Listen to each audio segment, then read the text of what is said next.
প্রিয়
শিক্ষার্থী বন্ধুরা, বিসমিল্লাহির রহমানির রহিম। আসসালামু আলাইকুম তোমাদের সবাইকে। তোমরা সবাই কেমন আছো? আশা করছি অনেক বেশি ভালো আছো। আজকের এই কমপ্লিটিং সেন্টেন্সের ক্লাসে তোমাদের সবাইকে স্বাগত জানাচ্ছি। আমাদের ইংলিশ সেকেন্ড পেপারে গ্রামাটিক্যাল আইটেম মানে গ্রামার যে ফলো করে উত্তর দিতে হবে এরকম টপিক হচ্ছে 9টি। একটু তোমরা ঠিক এই মুহূর্তে আমাকে বলতে হবে এই 9টি আইটেমের মধ্যে কমপ্লিটিং সেন্টেন্স আমাদের কত মার্কের আসবে। একটু আমাকে এটি তোমরা এখন এনশিওর করতে হবে। আমাদের ফাইনাল এক্সামে কমপ্লিটিং সেন্টেন্সটি কত মার্কের, দেখি কে বলতে পারবা, দ্রুত বলো। আমাদের ফাইনাল এক্সামে কমপ্লিটিং সেন্টেন্সটি কত মার্কের? ওকে, এটি জানাতে হবে। এইটি জানানোর পাশাপাশি আজকের ক্লাসে আমার টার্গেট হচ্ছে টোটাল 2000 শিক্ষার্থী থাকবে। চমৎকার একটি ক্লাস করাবো কমপ্লিটিং সেন্টেন্সের 2000 শিক্ষার্থীকে নিয়ে। এখন সেটি কিভাবে সম্ভব হবে? তোমরা যারা আমার বাংলাদেশের টেকনাফ থেকে তেঁতুলিয়া, রূপসা থেকে পাথুরিয়া যে যেখান থেকে জয়েন হয়েছো প্রত্যেকের জায়গা থেকে আজকের লাইভটি শেয়ার করে দিতে হবে। একটু দ্রুত বলো। সবার আগে প্রেমা উত্তর দিয়েছো, না সরি প্রেমা অনেকে উত্তর দিয়ে দিয়েছো। সবার আগে উত্তর দিয়েছো রাশেদুল হাসান, দেন অনেকে উত্তর দিয়ে দিয়েছো এবং খুবই ভালো লাগছে। তোমরা প্রত্যেকে মোটামুটি জানো যে কমপ্লিটিং সেন্টেন্স হচ্ছে আমাদের 10 মার্ক এবং আমাদের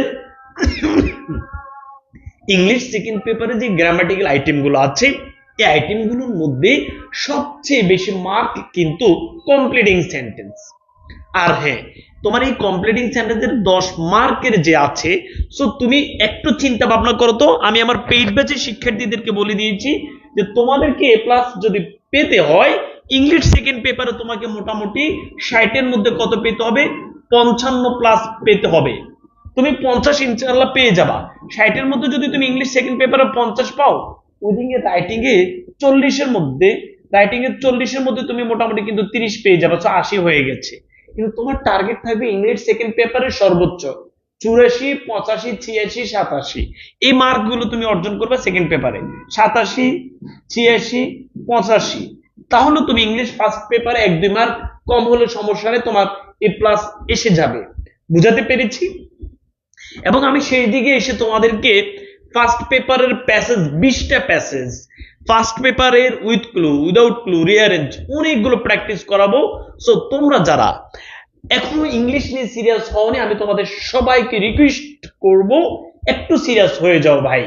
সবাই শেয়ার করেছি, খাতা কলম নিয়েছি? ওকে, সবাই খাতা কলম নিয়েছে আমাকে জানাও এবং প্রত্যেকেই লাইভটি শেয়ার করে কমেন্ট সেকশনে শেয়ার ডান লিখে দাও। গতকালকে তোমরা দেখেছো আমাদের টি শার্ট কারা কারা পেয়েছে। আমরা অলরেডি তোমাদের জন্য আরো টি শার্ট রেখেছি, তবে আজকের এই ক্লাসের উপর আমি টোটাল 5টা টি শার্ট গিফট দিব। আজকের এই ক্লাসের উপরে 5টা টি শার্ট গিফট দিব। সর্বোচ্চ শেয়ার করে শেয়ারের স্ক্রিনশট পেজের ইনবক্সে দিয়ে দিলেই হবে। সর্বোচ্চ শেয়ার করে শেয়ার স্ক্রিনশট পেজের ইনবক্সে দিয়ে দাও। চলো আমরা ক্লাসে চলে যাই। সবাই প্লিজ আরেকটা করে শেয়ার করে দাও। ওকে, তাহলে প্রিয় শিক্ষার্থী বন্ধুরা আমি আরেকবার কথা বলবো। এতদিন পরে তোমরা অনেকে ইংলিশ বই ধরছো। আচ্ছা শোনো, ইংরেজিকে কোনোভাবে হেলাফেলা করা যাবে না। অনেক সংখ্যক শিক্ষার্থী ইংরেজিতে ফেল করে। কেন? তারা হচ্ছে ইংরেজি বুঝে না, পারে না, কিভাবে শেষ মুহূর্তে এসে একদমই হতাশ হয়ে যায়।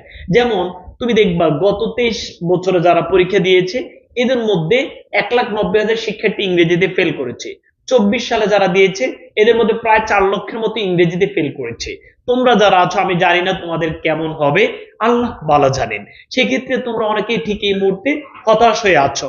আমি তোমাদেরকে রিকোয়েস্টের শুরু বলবো তোমরা ইংরেজি নিয়ে সিরিয়াস হও। জাস্ট যদি তুমি মনে করো তোমার জিরো প্রিপারেশন, আমাকে দায়িত্ব দিয়ে দাও, ভাইয়া তোমাদেরকে শেষ করাই দিই। আর হ্যাঁ, তোমাদের জন্য যে আমার ফাইনালটা ব্যাচ 2.0 কোর্সে ভর্তি চলছে, সেটি কিন্তু 10 তারিখ পর্যন্ত ভর্তি নিব। কেন নিব? অনেক সংখ্যক শিক্ষার্থী এখন আমাদেরকে নক দিচ্ছে, প্লিজ ভাইয়া আপনাদের ভর্তিটা বন্ধ করিয়ে না, ফিনান্সিয়াল প্রবলেমের কারণে একটু আপনারা আমাদেরকে আরো 2-3 দিন সময় দেন। অফিসের সবাই মিলে সিদ্ধান্ত নিয়েছে তোমাদেরকে 10 তারিখ পর্যন্ত সময় দিবে। সো প্রিয় শিক্ষার্থী বন্ধুরা, যারা এখনো ইংরেজি কোর্সে ভর্তি হওনি, আমি রিকোয়েস্টের শুরু বলবো, ভাই প্লিজ ভর্তি হয়ে যাও। বিসমিল্লাহির রহমানির রহিম। শুরু করছি আমরা আমাদের কমপ্লিটিং সেন্টেন্সের ক্লাসটি। প্রথমে আমি তোমাকে আরেকবার জানিয়ে দিতে চাচ্ছি, ইংলিশ সেকেন্ড পেপারে যে আমাদের 9টি টপিক আছে, এই 9টি টপিকের মধ্যে সবচেয়ে বেশি মার্ক যে টপিকে, সেটি হচ্ছে কমপ্লিটিং সেন্টেন্স। সো 60 মার্কের মধ্যে 10 মার্ক হচ্ছে তোমার কমপ্লিটিং সেন্টেন্স। চলো এই 10 মার্ক 10-এ 10 কিভাবে পাবা সেটি নিয়ে আমি এখন কাজ করব। প্রথমে বেসিক বুঝাবো। ধরে নাও তোমাদের পরীক্ষাতে এরকম একটি সেন্টেন্স আসছে, সেন্টেন্সটি ঠিক এভাবে লেখা ছিল, তোমরা মেবি সবাই শেয়ার করি না, আমি আশা করব সবাই মিলে একটু শেয়ার করে দিই। ধরে নাও তোমাদের পরীক্ষাতে ঠিক এরকম একটি সেন্টেন্স আসছে, Taj Mahal is built by Shahjahan. তুমি কি বিষয়টি বুঝতে পেরেছো? আরেকবার একটু লক্ষ্য করতে হবে, Taj Mahal is built by Shahjahan, Taj Mahal শাহজাহানের দ্বারা নির্মিত হলো, অর্থ এরকম আর কি। আচ্ছা, এবার প্রিয় শিক্ষার্থী বন্ধুরা, তোমাকে এটি কমপ্লিট করতে হবে। তুমি তো খুবই চমৎকার এবং কিউট মেধাবী। তুমি চিন্তা করছো তোমার ঠিক বাড়ির পাশে একজন আঙ্কেল আছেন, তার নাম হচ্ছে শাহজাহান মিয়া। তুমি চিন্তা করেছো আমি ঠিক এখানে যদি মিয়া লিখে দিয়ে আসি তাহলে তো আমার কমপ্লিট হয়ে যায়। তো তুমি মিয়া লিখেও দিয়ে আসছো পরীক্ষাতে এবং খুবই খুশি যে আর আমি তো আজকে পাঠিয়ে দিয়ে আসছি কমপ্লিটিং সেন্টেন্স সবগুলা। বাসায় এসে দেখো যে তোমার সঠিকভাবে লিখে দিয়ে আসছো, রেজাল্ট যখন দিয়েছে তুমি ইংরেজিতে ফেল করেছো। এখন তুমি তো কমপ্লিট করে আসছো, এখানে ভুল কোন জায়গায়? প্রিয় শিক্ষার্থী বন্ধুরা, Taj Mahal is built by Shah Jahan Mia, এটি তোমার কিন্তু কমপ্লিট হয়েছে, এটি কিন্তু তোমার অসম্পূর্ণ নয়, পরিপূর্ণ হয়েছে। কিন্তু আমাদের কমপ্লিটিং সেন্টেন্স যে টপিক আছে, সেই টপিকের ডিমান্ড কি, সেই টপিক কি চায় তোমার কাছে, সেই টপিক তোমাকে বলতে চায় কমপ্লিটিং সেন্টেন্সের যে অংশটুকু তুমি কমপ্লিট করবা, যে অংশটুকু তুমি লিখবা, সেটি একের অধিক শব্দ হতে হবে। তো সবাই নোট করে ফেলো, গালিব বে বলছে আমরা যে কমপ্লিটিং সেন্টেন্সের যে অংশটুকু আমরা লিখবো, সেটি অবশ্যই একের অধিক শব্দ দিয়ে লিখতে হবে। সেটিকে গ্রামারের ভাষায় ফ্রেজ অথবা ক্লজ বলা হয়। ঠিক এই মুহূর্তে আমি যদি তোমাকে বলি ফ্রেজ এবং ক্লজ, এটি তুমি বুঝবা না, এটি তোমার এখন আপাতত বোঝানোর দরকার নেই, শুধু এটি চিকন করে লিখে ফেলো যে একের অধিক শব্দ দিয়ে উত্তর দিতে হবে, একের অধিক শব্দ। তো তোমার এখানে কি ভুল হয়েছে বলো তো? তোমার এখানে কমপ্লিট হয়েছে, বাট কমপ্লিটিং সেন্টেন্সের ডিমান্ডের আলোকে কমপ্লিট হয় নাই। তোমার এখানে কমপ্লিট এক শব্দ দিয়ে উত্তর দিয়েছো, এই কারণে তোমার এটি ভুল হয়েছে। কমপ্লিটিং সেন্টেন্সের উত্তরটি সঠিক হয়ে পেলে উত্তরটি একের অধিক শব্দ দিয়ে উত্তর দিতে হবে, 2 শব্দ, 3 শব্দ, 5 শব্দ, 10 শব্দ, সেটি তোমার ইচ্ছা, বাট একের অধিক শব্দ দিয়ে উত্তর দিতে হবে। বলো, বোঝা গেছে? সবাই বুঝতে পেরেছি এই কথাটি? সবাই বুঝতে পেরেছি? কমপ্লিটিং সেন্টেন্সের উত্তরটি সঠিক হতে হলে একের অধিক শব্দ দিয়ে উত্তর দিতে হবে।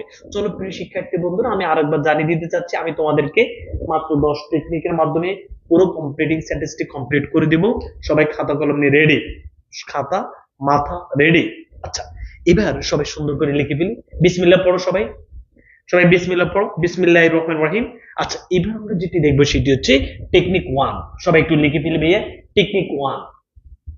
টেকনিক 1 এর চিকন করে এখানে লিখো মডাল ভার্ব, মডাল ভার্ব। আচ্ছা, আমরা এখানে কে আছে যে মডাল ভার্ব চিনি না? প্রত্যেকেই চিনি, জানি, বুঝি মডাল ভার্ব কোন কোনগুলো।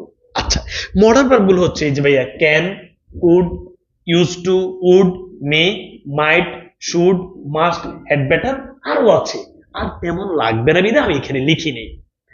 তোমরা মডাল ভার্ব গুলোর অর্থ, মডাল ভার্ব গুলো দিয়ে কিভাবে বাক্য বানাবে সেটি দেখাবো, তারপর বোর্ড কোশ্চেন অনেকগুলো প্র্যাকটিস করাবো। প্রথমে একটু বলো আমার সাথে, মডাল ভার্ব গুলো হচ্ছে can, could, may, might, should, must, had better, use to অথবা উড, আরো আছে। এবার চিকন করে একটা কথা বলো, মডাল ভার্বের পরে কিয়ামত পর্যন্ত ভার্বের বেস ফর্মটি বসবে। মডাল ভার্বের পরে ক্যানের পরে, কুডের পরে, মেয়ের পরে, মাইটের পরে, শুডের পরে, মাস্টের পরে, হেড বেটারের পরে, ইউজ টু অথবা উডের পরে কিয়ামত পর্যন্ত ভার্বের বেস ফর্মটি বসবে।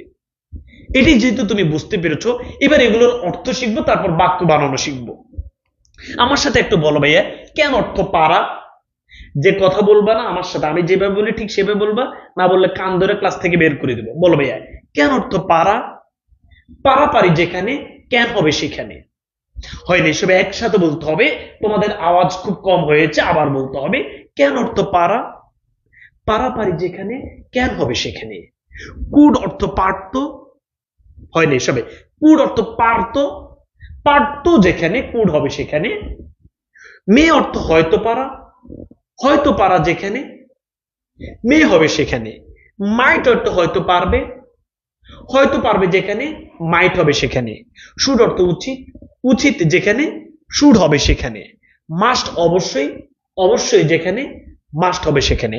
হেড বেটার বরং ভালো, বরং ভালো যেখানে, হেড বেটার সেখানে। প্রিয় শিক্ষার্থী বন্ধুরা, এবার একটু নোট করো তো, ক্যান এবং মেয়ের মধ্যে পার্থক্য কোন জায়গায়। সব একটু নোট করো যে ক্যান এবং মেয়ের মধ্যে পার্থক্য কোন জায়গায়। ক্যান এবং মেয়ে, ক্যান অর্থ পারা, মেয়ে অর্থ হয়তো পারা। আচ্ছা, এখন পার্থক্যটি কোন জায়গায়। প্রিয় শিক্ষার্থী বন্ধুরা, যখন সামর্থ্য বোঝাবে, সামর্থ্য বুঝো, এই যে তুমি একটা জিনিস করতে পারবা কি পারবা না, এটা সামর্থ্য, শক্তি। যখন এই সামর্থ্য বুঝাবে, যখন এই সামর্থ্য বুঝাবে, তখন সেখানে ক্যান বসবে। যখন সম্ভাবনা বুঝাবে, সবাই যখন সম্ভাবনা বুঝাবে, তখন সেখানে মেয়ে বসবে। এবার আমরা অনেকগুলো বাক্য ইউজ টু অথবা উড, অনেকগুলো বাক্য তৈরি করতে শিখবো। ইউজ টু অথবা উড, অতীতে তোমার কোন কাজের অভ্যাস ছিল, এখন আর নেই বুঝাতে ইউজ টু অথবা উড ব্যবহৃত হয়। যেমন আমি খেলতাম, যাইতাম, খাইতাম, পড়তাম। কি মাথার উপরে দিয়ে যায়? কোনো মাথার উপরে দিয়ে যাবে না। চলো, এটি যেহেতু তোমরা লিখেছো, এবার আমরা অনেকগুলো বাক্য তৈরি করব। সবাই সুন্দর করে খাতা, সাদা খাতা এভাবে আঁকো। প্রথমে এখানে এমনি করে একটা আঁক দাও, এখানে লেখো সাবজেক্ট, আর এখানে লেখো মডাল ভার্ব, আর এখানে লেখো ভার্বের বেস ফর্মটা। আচ্ছা, তাহলে তুমি সাবজেক্ট আই, সাবজেক্ট যে কোনো সাবজেক্ট দিয়ে প্র্যাকটিস করো। এখানে লিখো ভাইয়া ক্যান, ভাইয়া বলো আই ক্যান। পারাপারি যেখানে ক্যান হবে সেখানে আই ক্যান, আমি পারি। এবার তুমি একটা ভার্বের base form now, I can play, আমি খেলতে পারি, হয়ে গেছে তোমার। পারাপারি যেখানে ক্যান হবে সেখানে। এবার তুমি লেখো ভাইয়া কুড, ভাইয়া কুড, আই কুড প্লে, আমি খেলতে পারতাম। এবার তুমি লেখো ভাইয়া মে, আই মে প্লে, আমি হয়তো খেলতে পারি। এবার তুমি লেখো মাইট, আই মাইট প্লে, আমি হয়তো খেলতে পারবো। এবার তুমি লেখো শুড, উচিত যেখানে, শুড হবে সেখানে, আই শুড প্লে, আমার খেলা উচিত। এবার তুমি লেখো মাস্ট, আই মাস্ট প্লে, আমি অবশ্যই খেলবো। এবার তুমি লেখো ইউজড অথবা উড, আই উড প্লে, আমি খেলতাম। অতীতে তোমার অভ্যাস ছিল, এখন আর নেই। এবার তুমি লেখো হেড বেটার। শত শত বাক্য তুমি এখন তৈরি করতে পারবা।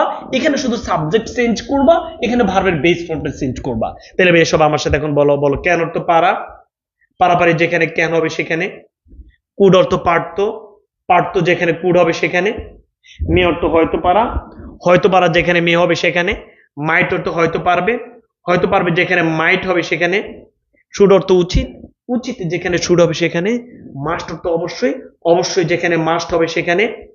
ওকে, উড, উড অর্থ তাম, উড, এই উড এবং ইউজ টু আমি একটু ব্যাখ্যা করে বুঝাবো, সমস্যা নেই। তাম, অতীতে তোমার কোনো কাজের অভ্যাস ছিল, এখন আর নেই। এই ছোটবেলা আমরা খেলতাম, যাইতাম, খাইতাম, পড়তাম, দেখতাম, এটা শুধু তাম, অতীত অভ্যাস ছিল, এখন আর নেই। এটা বুঝাতে উড অথবা ইউজ টু ব্যবহৃত হয়। ওকে, এরপরে হেড বেটার বরং ভালো, হেড বেটার বরং ভালো। বলো আল্লাহর রহমতে সবাই বুঝছি, এগুলো সবার মুখস্থ হয়েছে। বলো সবার এটা মুখস্থ হয়েছে। তাহলে এবার আমরা বোর্ড কোশ্চেন প্র্যাকটিসে যাব। বলো ভাই সবার মুখস্থ হয়েছে? মাঝার, মাঝারুল কমেন্ট, সবার মুখস্থ হয়েছে? বলো ভাইয়া সবার একটু মুখস্থ হয়েছে? বলো কেন অর্থ পারা, আরো একবার বলো কেন অর্থ। অনেকগুলো প্র্যাকটিস করতে আজকে। সবার মুখস্থ হয়েছে? ক্যান অর্থ পারা, পারাপারি যেখানে ক্যান হবে সেখানে, কুড অর্থ পারতো, মে অর্থ হয়তো পারা, মাইট অর্থ হয়তো পারবে, শুড উচিত, মাস্ট অবশ্যই, উঠতাম, ওকে, হ্যাড বেটার বরং ভালো। সবার মুখস্থ, চমৎকার, সবার মুখস্থ হয়েছে। আচ্ছা, এবার তুমি বাক্য তৈরি করো তো।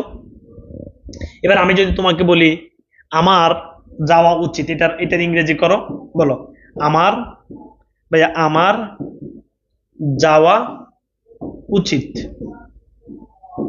তাই ভাই উচিত যেখানে, শুড হবে সেখানে। অনেক একদম প্রত্যেকটি বোর্ড প্রশ্ন আমি প্র্যাকটিস করবো এখন তোমাকে। বলো ভাইয়া উচিত যেখানে, শুড হবে সেখানে। তাহলে ভাই আমার যাওয়া উচিত, আমার মানে আই, উচিত হচ্ছে শুড, আই শুড গো, আমার যাওয়া উচিত। হয়ে গেছে তোমার, এই যে তোমরা লিখে ফেলছো, চমৎকার। আই শুড গো, আমার যাওয়া উচিত। এবার যদি তুমি বলো যে আমি যেতে পারি, আই ক্যান গো, এই যে চমৎকার লিখতেছো ভাইয়া। আমি যেতে পারতাম, আই কুড গো। আমি হয়তো যেতে পারি, আই মে গো। আমি হয়তো যেতে পারবো, আই মাইট গো। আমি অবশ্যই যাবো, আই মাস্ট গো, আমার বরং যাওয়া ভালো, আই হ্যাড বেটার গো। আমি যেতাম, আই ইউজ টু গো অথবা আই উড গো। ওকে, এবার আমরা বোর্ড কোশ্চেন প্র্যাকটিসে চলে যাবো, যেহেতু তোমরা সবাই টেকনিক 1 বুঝে গেছো। এবার তোমরা আমার এটার উত্তর দেবে, বিসমিল্লাহ পড়ো ভাইয়া। আচ্ছা, বলো ভাইয়া, trees are essential for our existence. গাছ আমাদের অস্তিত্বের জন্য অপরিহার্য, প্রয়োজন। সো সুতরাং উই শুড, আমাদের উচিত, ভাইয়া বলো উচিত যেখানে, সবে বলতো ভাইয়া উচিত যেখানে, শুড হবে সেখানে। শুডের পর আমাকে কি দিতে হবে? ভার্বের বেস ফর্ম দিতে হবে। শুধু কি ভার্বের বেস ফর্ম দিলে আমাদের উত্তরটি সঠিক হবে? না, আমাকে গালিব ভাইয়া বলেছে রাইট কমপ্লিটিং সেন্টেন্সের উত্তরটি সঠিক হতে হলে একের অধিক শব্দ দিতে হবে। তো আমি এখানে আরো দুই একটা শব্দ দিব, তাহলে আমাদের উত্তরটি সঠিক হয়ে যাবে। তো সবাই বলো তো, trees are essential for our existence, so we should. সবাই উত্তর দাও, যতজন আছে একদম প্রত্যেকে উত্তর দাও, যতজন আছে প্রত্যেকে উত্তর দিতে হবে। ওকে, চমৎকার। We should plan more and মোর। আচ্ছা, প্ল্যান কি? উই শুড প্ল্যান, আমরা রোপণ করব। বেশি কি রোপণ করবা বলো তো? ট্রিস, প্ল্যান ট্রিস লেখো ভাইয়া, বুঝিনি, বুঝতে পেরেছি। We should plan trees more and মোর হচ্ছে, কিন্তু তোমরা অনেকে এটি ভুল করো কি, তোমরা অনেকে লেখে ভাইয়া we should trees more and more. ভাই we should, should modal verb, modal ভার্বের পর তোমাকে 100% এখানে একটা ভার্বের বেস ফর্ম দিতে হবে না? এই ভুলটা কি করা যাবে বলো? বলো এই ভুলটা কি করা যাবে? আমরা যারা এই ভুলটা করি, এটা কি করা যাবে যে আমাকে 100% এখানে কি দিতে হবে? এখানে আমাকে একটা ভার্বের বেস ফর্ম দিতে হবে। বাট আমি যদি লিখি ভাইয়া we should, we should trees, বলো এটা কি, তুমি বলো এটা কি হয়েছে? শুড, শুডের পর আমাকে কি সরাসরি নাউন বা এগুলো কিছু লেখা যাবে? শুডের পর আমাকে ভার্বের বেস ফর্ম লিখতে হবে না ভাইয়া? সো এই জিনিসটা তোমরা কখনো করবে না। শুড হচ্ছে মডাল ভার্ব, মডাল ভার্বের পর 100% আগে ভার্বের একটা বেস ফর্ম লিখতে হবে। আমি কি এটা বুঝাতে পেরেছি? তো তুমি যে বলো তুমি কমপ্লিটিং সেন্টেন্স পারো না, আমি কি এটা আমার বাড়ি থেকে বানিয়ে এনেছি? এখন আমি তোমাকে এই মডাল ভার্ব দিয়ে যতগুলো আসছে সবগুলো প্র্যাকটিস করে দেখিয়ে দিব, মানে এই মডাল ভার্ব দিয়ে। আর এই যে আমার প্র্যাকটিস হ্যাক্স বইতে আছে ঠিক এভাবে সাজানো আছে। তোমরা যারা বইটি অর্ডার করতে চাচ্ছ দ্রুত আমাদের অফিসিয়াল যে নাম্বারটি আছে দ্রুত অর্ডার করে নাও। শেষ মুহূর্তে কিচ্ছু লাগবে না, শুধু এই বই অর্থ সহকারে সব বোর্ড প্রশ্ন দেওয়া আছে, শুধু একবার দেখে নিবে, ইনশাল্লাহ অনেক ভালো করতে পারবা। ওকে, আচ্ছা, সবাই আশা করছি বুঝছো। দেখে আরো দুই একটা উত্তর দাও। বলো ভাই এ গুড স্টুডেন্ট মাস্ট, ভাইয়া অর্থ কি? একজন ভালো ছাত্র অবশ্যই, মাস্ট হচ্ছে মডাল ভার্ব, মডাল ভার্বের পর আমাকে দিয়ে দিতে হবে ভার্বের বেস ফর্ম দিতে হবে, সাথে কি করতে হবে আরো দুই একটা শব্দ দিতে হবে। তাহলে উত্তর দাও ভাইয়া, বলো মাস্টের পরে কি হবে বলো, দ্রুত উত্তর দাও। মাস্ট মডাল ভার্ব, এরপর উত্তর দাও। সবাই চেষ্টা করো একদম সবাই। বইয়ের দাম কত ভাইয়া? বইয়ের দাম 350 টাকা। তোমরা যারা আগামী আজকে এবং কালকে অর্ডার করবে তাদের জন্য কুরিয়ার চার্জটা একদম ফ্রি করে দিয়েছি। সাথে থাকবে ঢাকা বিশ্ববিদ্যালয়ের লোগোযুক্ত একটা মাজারোল, সাথে থাকবে ঢাকা বিশ্ববিদ্যালয়ের লোগোযুক্ত একটা সাবির রিং থাকবে তোমাদের আমাদের অফিসের পক্ষ থেকে। ওকে, তোমরা যারা বইটি অর্ডার করতে চাচ্ছ, দেখি উত্তর দাও তো, এগুলো মাস্ট। তাহলে ভাইয়া আমি দেখি কেউ তো মাস্ট সাম, এই যে মাস্ট লেখছে, মাস্ট সাম কোয়ালিটিস, কান ধরে দাঁড় করে রাখবো। আমি বলেছি তোমরা এই ভুলটা করো বিধা আমি এটা বারবার প্র্যাকটিস করাচ্ছি। মাস্ট হচ্ছে মডাল ভার্ব, এরপরে তোমাকে 100% একটা ভার্বের বেস ফর্ম দিতে হবে ভাইয়া। মডাল ভার্ব একটা ভার্বের বেস ফর্ম দিতে হবে, এই ভুলটা করলে ক্লাস থেকে বের করে দেবো। মাঝার সাবি সাবিরি।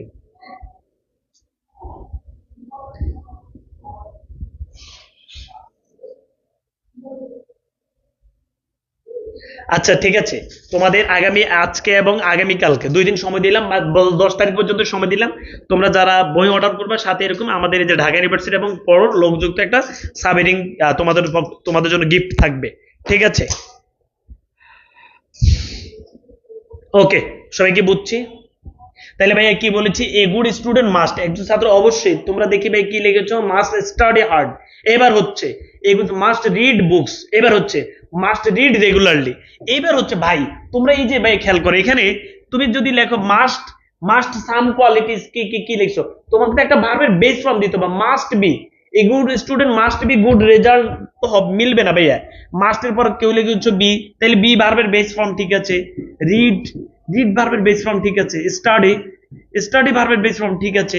তুমি যদি লাগে হ্যাভ, তাহলে ঠিক আছে।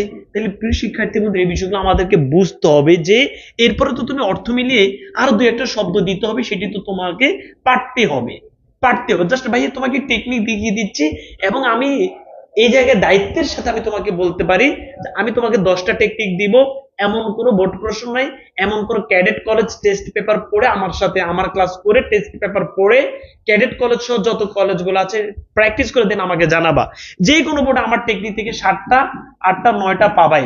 বাকি যদি 1 2টা না পাও, সেটাও টেকনিকে কিভাবে ফেলবে সেটাও আমি দেখিয়ে দিই। তো প্রিয় শিক্ষার্থী বন্ধুরা দেখছো, এই যে উত্তর দিতে পেরেছো। তোমরা যে জিনিসটি করো সেটি হচ্ছে, এখানে তোমরা মাস্ট মডাল ভার্বের পরে ভার্বের বেস ফর্ম দাও না। এই ভুলটা আমাদের করা যাবে বলো? এই ভুলটা করা যাবে? যাবে না। ঠিক আছে ভাই, আপনার ইংরেজি কোর্সে ভর্তি হবো, ওই যে ভাই তোমাদেরকে তো বলে দিয়েছে 10 তারিখ আগে ভর্তি হয়ে যাবা, সবাই ভর্তি হয়ে যাবে, এরপর আর আমরা এখানে ভর্তি নেব না, বুঝছো? মাস্ট অ্যাটেন্ড, এই যে শাহ আলম লিখছে মাস্ট অ্যাটেন্ড, এই যে সে লিখছে অ্যাটেন্ড। আচ্ছা আর লিখলাম না, আমরা তোমরা বুঝছো মোটামুটি। চলো প্রিয় শিক্ষার্থী বন্ধুরা, আমরা এই জিনিসটি বুঝতে পেরেছি, এবার এটার উত্তর দাও তো ভাইয়া। Environment pollution is a serious problem nowadays, we should, environment pollution is a serious problem nowadays, পরিবেশ দূষণ খুবই মারাত্মক একটি সমস্যা বর্তমানে, উই শুড। আবার আমরা দেখতে পাচ্ছি সেটা হচ্ছে শুড, বলো উচিত যেখানে, উচিত যেখানে শুড হবে সেখানে, উচিত যেখানে শুড হবে সেখানে। এখন বিষয়টি সেটা না, বিষয়টি হচ্ছে শুড হচ্ছে মডাল ভার্ব। তাহলে মডাল ভার্বের পরে আমাকে কি দিতে হবে, মডাল ভার্বের পরে আমাকে একটা ভার্বের বেস ফর্ম দিতে হবে, আরো দুই একটা শব্দ দিয়ে আমি উত্তর দিয়ে দিব, আমার উত্তর হয়ে যাবে। দেখি বলো তো কি হইতে পারে। আচ্ছা সুমাইয়া ইসলাম লিখছো মাস্ট হার্ড ওয়ার্ক।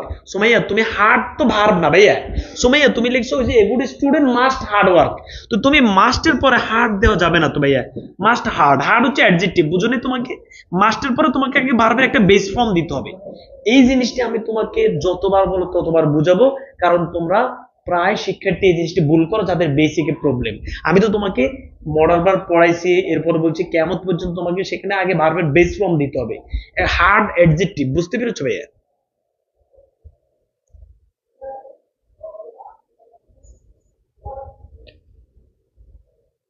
ওকে প্রিন্সিপ দেখে বলো তো, উই শুড বলো ভাইয়া।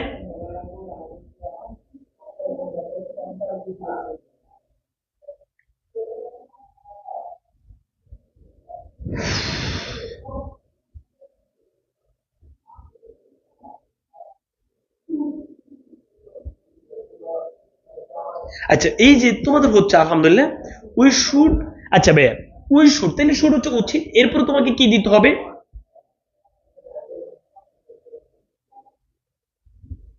আচ্ছা কেউ বলছে ক্লিন, কেউ বলছে স্টপ। হুম,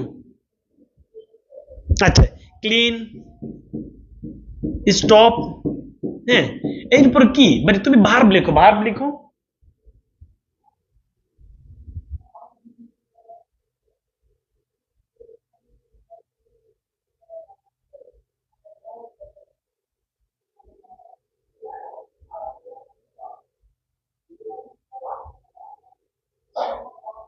আচ্ছা, শুড বি।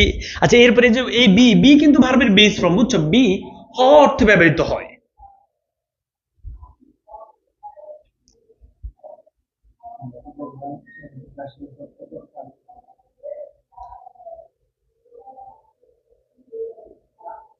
আচ্ছা, এগেনিস্ট যে লিখিছো, এগেনিস্ট তো হবে না ভাই, এগেনিস্ট হচ্ছে প্রিপজিশন। সো তোমাকে বুঝতে হবে যে শুড হচ্ছে কি বলতো, সরি মডাল ভার্ব, এরপরে তোমাকে অবশ্যই ভার্বের বেস ফর্মটি দিতে হবে।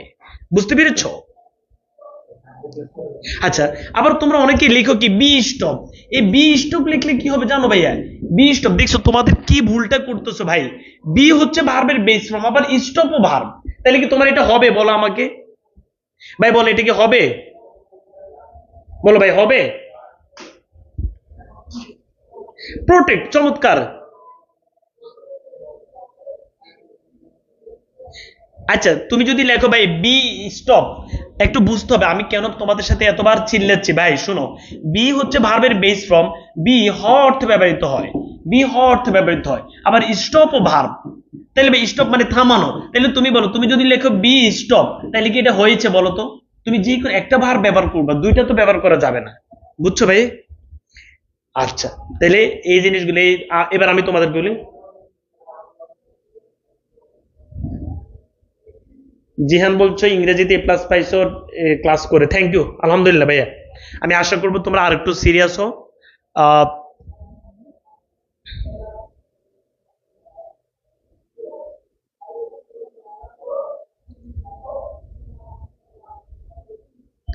তোমাদেরকে ওই সময় কি হার্ড অ্যাডজেক্টিভ বলে ফেলছি? আচ্ছা, হার্ড হচ্ছে অ্যাডভার্ব, অ্যাডভার্ব, ভাই অ্যাডজেক্টিভ বলে ফেলছি না। আচ্ছা, প্রিয় শিক্ষার্থী বন্ধুরা, আমি কি বিষয়টি বুঝতে পেরেছি? বিসমিল্লাহির রহমানির রহিম। যে সুর হচ্ছে মডাল ভার্ব, এই সুর হচ্ছে কি বলতো, মডাল ভার্ব। এই মডাল ভার্বের পর আমাকে কি দিতে হবে ভাইয়া বলতো?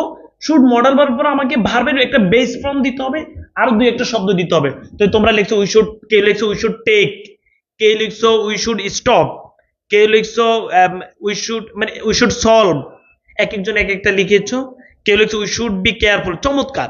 এই যে তোমরা যখন ভাইয়া বি দিবে, বি শুড ভার্বের বেস ফর্ম বি, এই বি এর পর তোমরা অবশ্যই একটা অ্যাডজেক্টিভ ব্যবহার করবা, অ্যাডজেক্টিভ ব্যবহার করবা। এটি আমি আমার পেইড ব্যাচে অনেক কিছু এইভাবে দেখিয়েছি, এবং আমার মনে হচ্ছে তারা অনেক সহজে বাক্য তৈরি করতে পারে। তো বিষয়টি কি তোমরা বুঝতে পেরেছো? কোন কোন জায়গায় তোমরা ভুল করো? এখানে দেখো ভাইয়া, he can not run the business, সে বিজনেসটি রান করতে পারে না। তুমি মডাল ভার্বটি জানার কারণে, আচ্ছা তোমরা অনেক লিখছো we should reduce this pollution, reduce, চমৎকার হয়েছে ভাইয়া, বুঝতে পেরেছো, আলহামদুলিল্লাহ। আচ্ছা, এইবার খেয়াল করো ভাইয়া, এইবার দেখো ভাইয়া, he can not run the business so he should. এবার ভাইয়া শুড হচ্ছে মডাল ভার্ব, উচিত। এরপর তোমাকে একটা ভার্বের বেস ফর্ম আরো দুই একটা শব্দ দিয়ে উত্তর দিবে, দেখি বলো তো পারবা ইনশাল্লাহ। আমি দুই তিন টেকনিক পরবর্তীগুলো দেখাবো। তোমরা আজকের পরে, আমি আবারও বলছি শোনো, অনেকের ইংরেজিতে প্রবলেম, দ্রুত প্র্যাকটিস এক্স বইটি অর্ডার করে এটা এই বই থেকে এইভাবে প্র্যাকটিস করে ফেলো, অর্থ সহ দেয়া আছে, ঠিক আছে? উই শুড ট্রাই হার্ড, আচ্ছা হার্ড অ্যাডভার্ব, এটা মাথায় রাখবা। ফাস্ট, লেট, হার্ড, সবাই বুঝছো না? আচ্ছা, এই যে আরেকজন উত্তর দিয়েছো শুড ক্লোজ। আচ্ছা, এইবার খেয়াল করে, he can not run the business so he should, একজন দিয়েছো ভাই হি শুড ক্লোজ ইট। আচ্ছা, এরপর একজন দিয়েছো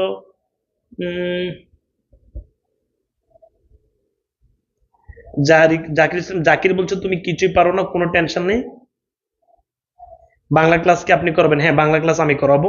জাকির, আমি তোমাকে বলবো চ্যালেঞ্জ দিয়ে ভাই ভাইয়ের পেইড ব্যাচে পড়াবো, আমি তোমার প্রতি রিকোয়েস্ট থাকবে, হ্যাঁ, তুমি দ্রুত ভাইদের পেইড ব্যাচে ভর্তি হচ্ছে, ইংরেজি সহজ লাগবে। আচ্ছা, তাহলে এটার উত্তর দাও তবে he can not run the. আচ্ছা, আমি আর এটা বেশি ব্যবহার মানে বলবো না। Man is a social being, no man can, can অর্থ পারা, পারাপারি, যেখানে ক্যান হবে সেখানে, তোমরা এটা বুঝছো ভাইয়া। টিচার এসেনশিয়াল পড়ার সো উই শুড, এই যে সো উই শুড, উচিত যেখানে, শুড হবে সেখানে। তো তোমরা এবার বলো মডাল ভার্ব জিনিসটা বুঝছো কিনা, বলো ভাই মডাল ভার্ব বুঝছো? বলো ভাইয়া। ক্যান অর্থ পারা, পারাপারি যেখানে ক্যান হবে সেখানে, কুড অর্থ পারতো, মে অর্থ হয়তো পারা, মাইট অর্থ হয়তো পারবে, শুড উচিত, পাস্ট অবশ্যই হ্যাড বেটার বরং ভালো, উড অথবা ইউজ টু। এবার এই ইউজ টুর একটা ব্যবহারটা সবাই লিখে ফেলে, এটা তোমরা বোর্ড কোশ্চেন প্র্যাকটিসে গেলে পাবা। সবাই দ্রুত লেখো ভাইয়া, লেখো উড অথবা ইউজ টু, চিকন কথা লেখো, চিকন কথা, চিকন কথা ভাই, উড, উড অথবা ইউজ টু, এটা অতীতের কোনো কাজের অভ্যাস ছিল।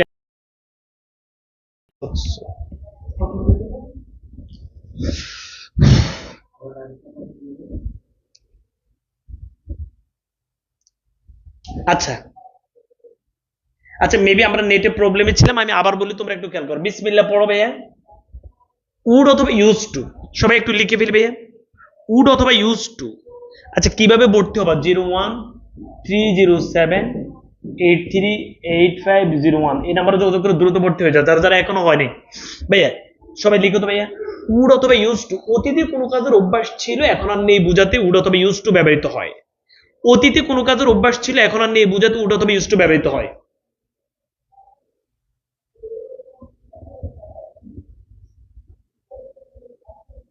বুঝছি ভাইয়া?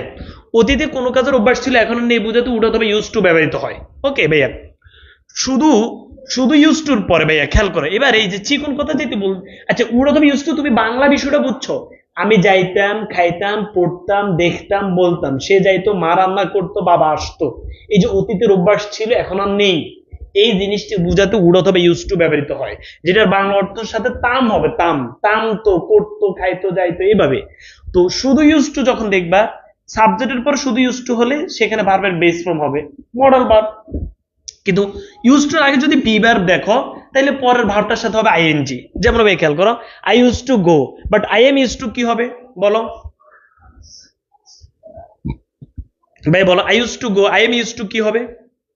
দ্রুত বলতে হবে।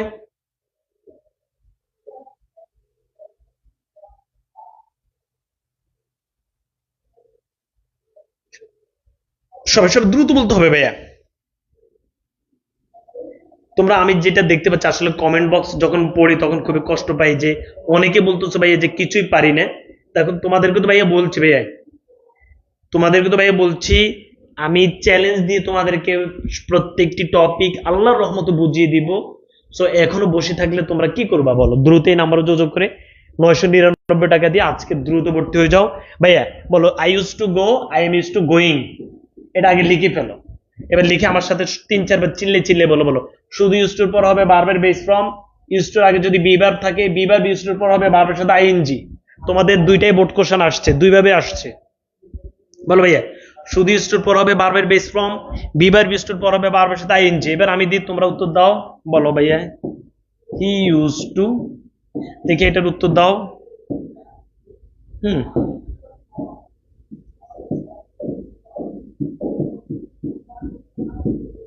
তোমরা এই দুটার উত্তর দাও তো ভাইয়া। প্রথমটার উত্তর দাও, এটা 1 নাম্বার, এটা 2 নাম্বার। বলো হি use to, we are use two. বলো ভাইয়া, he use to, we are use two.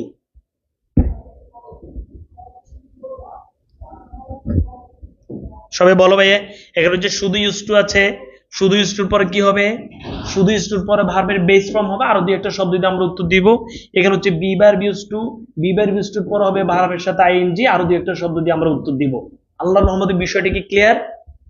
প্রত্যেকে আমরা বিষয়টি ক্লিয়ার হয়েছি?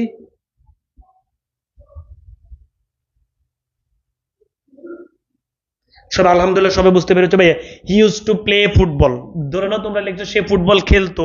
হি use to play football. Hmm, আর ভাইয়া we are use to, we are use to হলে কি হবে? We are use to playing football, playing football. সবাই বুঝতে পেরেছি? Use to play football. আশা করছি সবাই ইউজ টু এর ব্যবহার ক্লিয়ার হয়ে গেছো। এবার তোমরা উত্তরপত্র কতটুকু লিখবা সেটা খেয়াল করো। কমপ্লিটিং সেন্টেন্সের উত্তরপত্র কতটুকু লিখবা? তুমি যে অংশের সাথে তুমি উত্তরপত্রে কি পুরোটা লিখবা? না ভাই, উত্তরপত্র পুরোটা লিখে না। উত্তরপত্রে এই যে ভাইয়া এখান থেকে তুমি যেটা পূরণ করবে এই এতটুকু লিখবে উত্তরপত্রে। এই যে ভাইয়া এই কতটুকু, so he, so we should লিখে তুমি যে অংশটা লিখবে সেটা লিখবা, আর তুমি যে অংশটা লিখবে সেটা নিচে আন্ডারলাইন করে দিবে। ভাই আরেকবার বলি, কমপ্লিটিং সেন্টেন্সে তোমাকে উত্তরপত্রে কতটুকু লিখবা, উত্তরপত্রে তুমি যে অংশটা লিখছো সেটার সাথে যে বাক্যটা আছে শুধু সেটা লিখবা, পুরো বাক্য লেখার কোনো প্রয়োজন নেই। ধরুন এখানে কিন্তু দুইটা বাক্য আছে, teacher essential for our existence একটা বাক্য, সো উই শুড এ আরেকটা বাক্য। এখন কোন অংশের সাথে তুমি পূরণ করেছো? এই অংশের সাথে। যে অংশের সাথে তুমি লিখবা শুধু সে অংশটুকু বা সে বাক্যটা তুমি খাতায় লিখবা, আর যেটুকু যতটুকু তুমি লিখবা সেটা নিচে আন্ডারলাইন করে দিবে। বিষয়টা বুঝছো? আচ্ছা, ওকে, সবাই আশা করছি বুঝছো। চলো প্রিয় শিক্ষার্থী বন্ধুরা, আমরা আল্লাহর রহমতের মডাল বার বুঝতে পেরেছি, আমি আরেকবার বলে আমরা 2 নম্বর টেকনিকে চলে যাব। বলো ক্যান অর্থ পারা, বলো সবাই। কেমন অর্থ পারা, পারাপারি যেখানে ক্যান হবে সেখানে। কুড অর্থ পারত, পারত যেখানে কুড হবে সেখানে। মেয়ে অর্থ হয়তো পারা, হয়তো পারা যেখানে মেয়ে হবে সেখানে। মাইট অর্থ হয়তো পারবে, হয়তো পারবে যেখানে মাইট হবে সেখানে। শুড অর্থ উচিত, উচিত যেখানে শুড হবে সেখানে। মাস্ট অবশ্যই, অবশ্যই যেখানে মাস্ট হবে সেখানে। হেড ব্যাটার বরং ভালো, বরং ভালো যেখানে হেড ব্যাটার সেখানে। ইউজড অথবা উড, অতীতের অভ্যাস ছিল এখন আর নেই বোঝাতে ইউজড অথবা উড ব্যবহৃত হয়। আশা করছি সবাই বুঝছে। এবার আমরা টেকনিক 1 শেষ, টেকনিক 2 তে যাব। তোমাদের জন্য আবারও বলছে কোনো কোর্সে ভর্তি হওয়া লাগবে না, শুধু ইংরেজি কোর্স। আমি এখন আর কোনো কোর্স নিয়ে কাজ করব না, আমার এখানে অনেক কোর্স আছে। তোমরা আপাতত ইংরেজি কোর্সে সবাই ভর্তি হবা। একজন, আমি আবার বলছি, একজন বাদ যাবা না। ইংরেজি এই বছর যেন আমরা ভালো করতে পারি, প্রত্যেক আল্লাহর রহমতে ইংরেজি কোর্সে ভর্তি হয়ে যাবা। ওকে, আচ্ছা, তোমাদের জন্য ভর্তির সুযোগ থাকবে 10 তারিখ রাত 12টা পর্যন্ত। এবার টেকনিক 2 লেখো সবাই, সবাই লেখো ভাই টেকনিক 2, প্রত্যেকে লিখতে হবে টেকনিক 2, সবাই লেখো ভাই টেকনিক 2, লেখো ভাই সবাই technique 2 with view two in order two. তোমাদের কাছে আমি রিকোয়েস্ট করি ভাই, কমপ্লিটিং সেন্টেন্সে 10 মার্ক, আর এই 10 মার্কের পরিপূর্ণ মার্ক যদি তুমি পেতে চাও, আমার যে 10টি টেকনিক আছে পুঙ্খানুপুঙ্খ ভাবে ফলো করো, অনেকগুলো বাক্য পাবা, শুধু প্র্যাকটিস করবা। সবাই লেখো with view two in order two. প্রিয় শিক্ষার্থী বন্ধুরা, উইথ ভিউ টু এবং ইন অর্ডার টু দুটি উদ্দেশ্য বোঝাতে ব্যবহৃত হয়।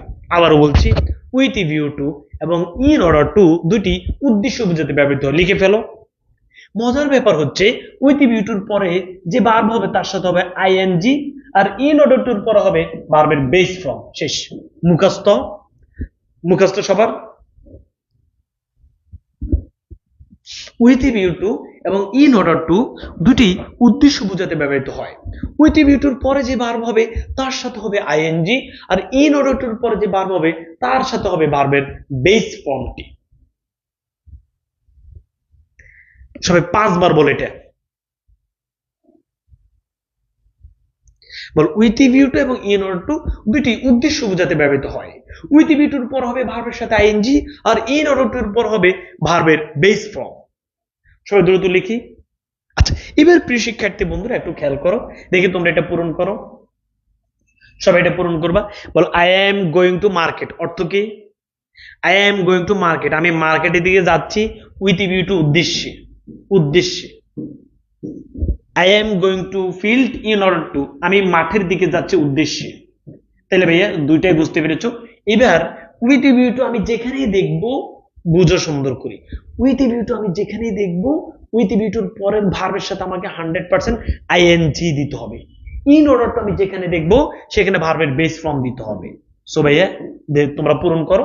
আর আমরা কি এক শব্দ দিয়ে পূরণ করবো না, কমপ্লিটিং সেন্টেন্সের উত্তরটি সঠিক হতে হলে একের অধিক শব্দ দিয়ে পূরণ করতে হবে। বলো ভাইয়া।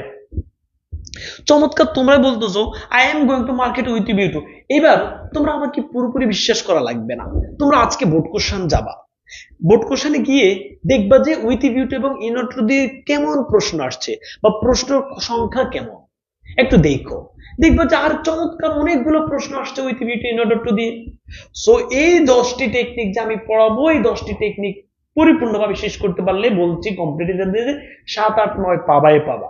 আর যারা ভালো তারা তো 10টা পারবে ইনশাল্লাহ। আচ্ছা, তাহলে ভাই I am going to market with view two, তোমরা বারবার বলছো বাইং এ শার্ট, সবাই অনেকে বলছো বাইং এ বুক, আবার I am going to the field in order two play football. আচ্ছা, আচ্ছা, এইবার আমি বোর্ড প্রশ্ন একটু দেখাই, আমি জাস্ট পড়ে দিচ্ছি, তোমরা একটু খেয়াল করো। ফ্লোরেন্স নাইটিঙ্গেলের নাম আমরা সবাই শুনেছি। Florence Nightingale wanted to be a nurse with view to. Florence Nightingale সেবিকা হতে চেয়েছিল উইথ ভিউ টু উদ্দেশ্যে। তুমি ভাই কে এটা পারে না বলো তো ভাই, কে এটা পারবা না? প্রত্যেকটি বোর্ড প্রশ্ন উইথ ভিউ টু উদ্দেশ্য বোঝাতে ব্যবহৃত হয়। উইথ ভিউ টুর পরে ভার্বের সাথে কি যোগ হবে? আইএনজি যোগ হবে। তুমি কি এটা একটু কমপ্লিট করতে পারবা বলো তো? দেখে একটু বলো তো, এটা উত্তর দিতে পারবা বলো? সবাই একটু চেষ্টা করে দেখো তো পারো কিনা।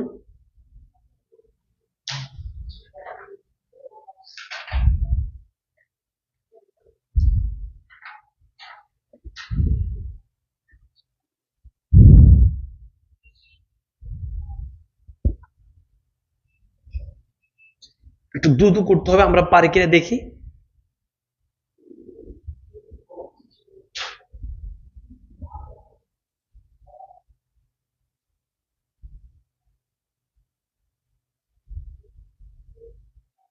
আচ্ছা ঠিক আছে। কে বলেছিল সার্ভিং দ্য পিপল, কে বলেছিল হেল্পিং, কে বলেছিল সার্ভিং, চমৎকার, হেল্পিং দ্য পুয়ার পিপল, হ্যাঁ হেল্পিং পিপল, হেল্পিং।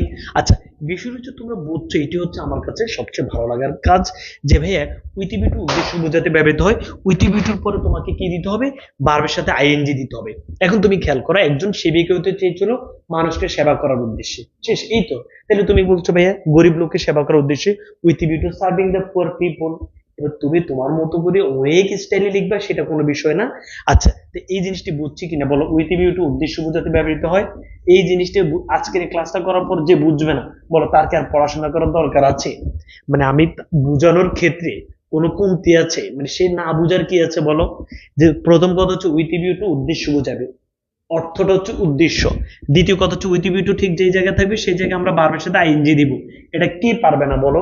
এখানে একজনকে আমি দেখতে চাই যে এটা এখনো বলো যে সে বুঝি না। মানে বলো কে এখন এটা বুঝি না যে তুমি এইচএসসি তে উঠছো, উইথ ভিউ টু উদ্দেশ্য বুঝায়। তুমি কি বুঝাও, আমি কি বুঝাই, উইথ ভিউ টু কি বুঝায়? উইথ ভিউ টু উদ্দেশ্য বুঝায়। আর উইথ ভিউ টু যেখানে থাকবে সেখানে ভার্বের সাথে আইএনজি হবে।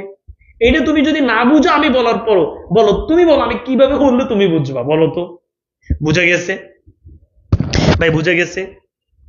আচ্ছা, এখন তুমি আমাকে বলো, আমি যদি পরিপূর্ণ উত্তর করে দিই, তোমরা অধিকাংশ লিখছো সার্ভিং দ্য পুয়ার পিপল, যে গরিব লোককে সার্ভ করার উদ্দেশ্যে। কোনো সমস্যা আছে? আচ্ছা বুঝছো। এরপরে তুমি দেখো ভাইয়া, এ দ্য পুয়ার ম্যান নকড এট মাই ডোর, গরিব লোকটি আমার দরজা কি করলো বলতো, নক করলো। হি কেম, সে আসলো। ভাই অর্থে কি বুঝাইতে পারতেছি? দ্য পুয়ার ম্যান নকড এট মাই ডোর, গরিব লোকটি আমার দরজা নক করলো। হি কেম, সে আসলো, টু মি, আমার কাছে, উইথ ভিউ টু উদ্দেশ্যে। সব আমার সাথে বলো, উইথ ভিউ টু কি বোঝায়?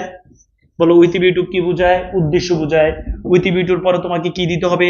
ভার্বের সাথে আইএনজি দিতে হবে, আরো দুই একটা শব্দ দিতে হবে। একটা লোক তোমার দরজা নক করলো, তো সে আসলো তোমার কাছে কি উদ্দেশ্যে? তুমি তো দেখে এটা পূরণ করো তো, দেখি পারো কিনা, বলো পারো কিনা।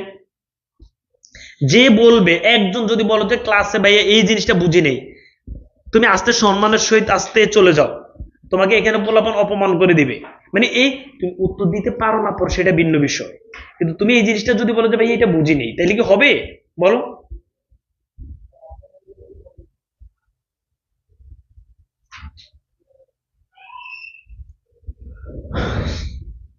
আচ্ছা, এখন এই যে তোমরা, ঠিক আছে, গেটিং সাম মানে বলছো।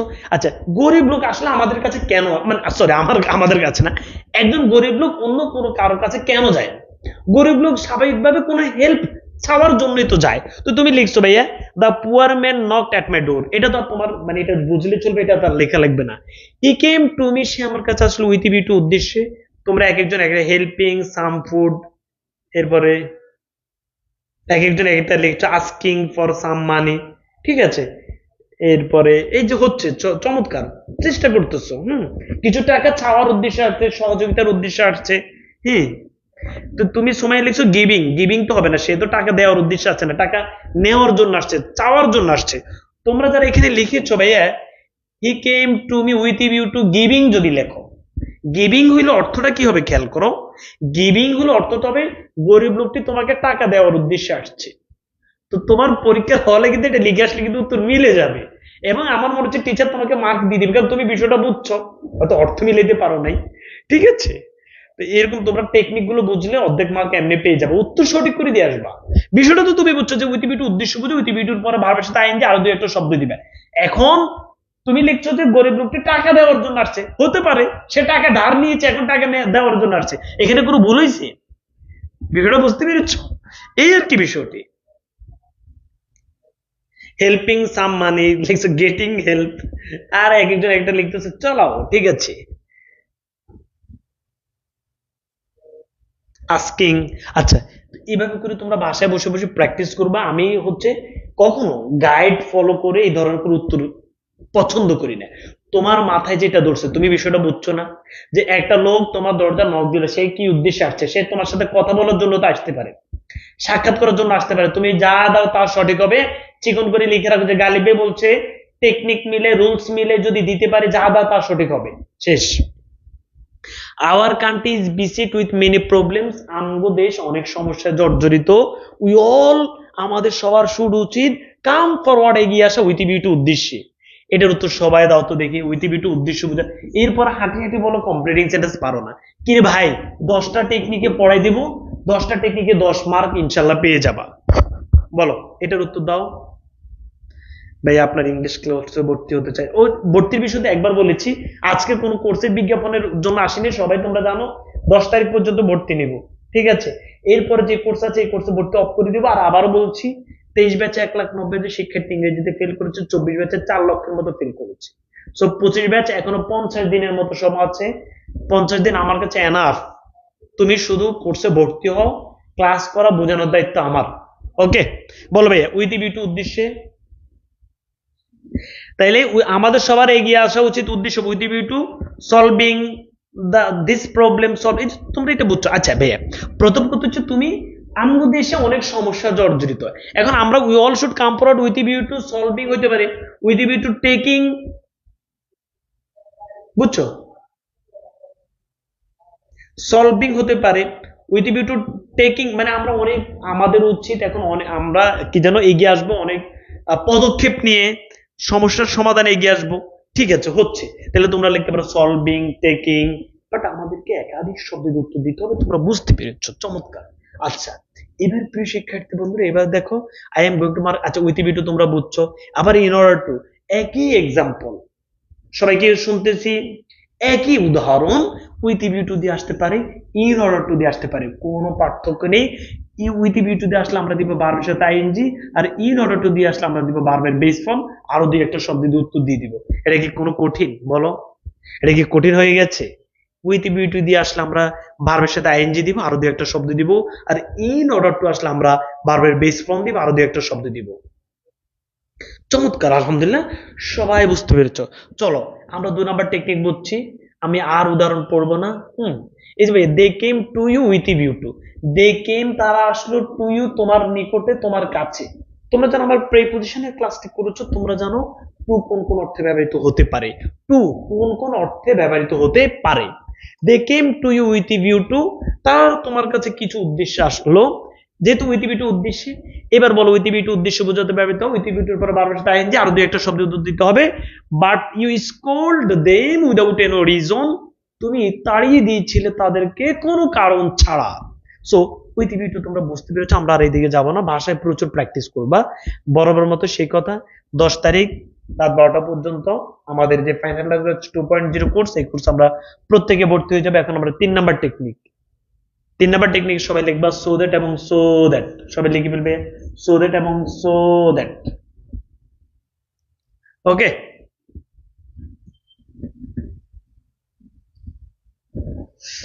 মানে আমি এইভাবে পড়ানোর পরেও তোমরা, তোমাদের কি বিশ্বাস হয় না যে ইংরেজিতে ভালো করতে পারবা? মানে কেন বিশ্বাস হয় না বলো? এটা কি আমি আমার বাড়ি থেকে তৈরি করে এনেছি? এগুলো সব বোর্ড কোশ্চেন না, বলো। একজন বলছো ভর্তি ফি অনেক বেশি মনে হচ্ছে, আমাদের ভর্তি ফি, কোর্স ফি, ভর্তি ফি একজন বলছো মাত্র, অথচ অনেকে নক দিয়ে শুধু বলে ভাই এত কম টাকা এত ভালো ক্লাস। সবাই তাড়াতাড়ি ভর্তি হয়ে যাবা, ওকে।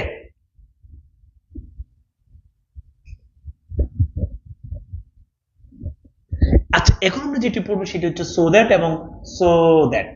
সুন্দর করে সবাই লিখে ফেলি, সো দ্যাট অর্থ হচ্ছে যাতে, আর সো দ্যাট এত যে। এবার আমরা এটা প্র্যাকটিস করবো। 3 নাম্বার টেকনিকে আগে এটা লিখো, সবাই 3 নাম্বার টেকনিকে একটু লিখে ভাইয়া, সো দ্যাট এবং সো দ্যাট। বিসমিল্লাহির রহমানির রহিম।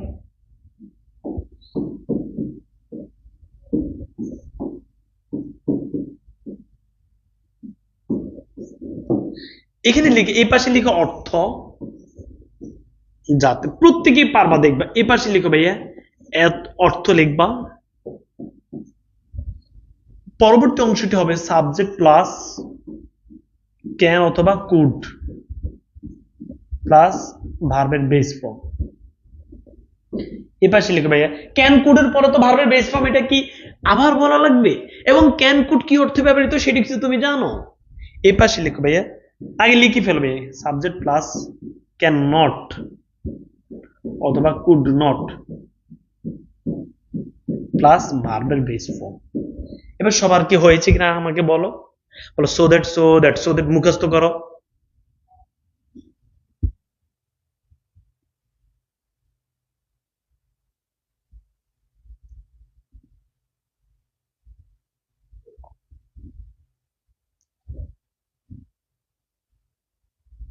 এই বুমবাং কোথায় থেকে কি পড়ে আসছো, so that positive, so that negative, এসব পজিটিভ নেগেটিভ লাগে আমাদের?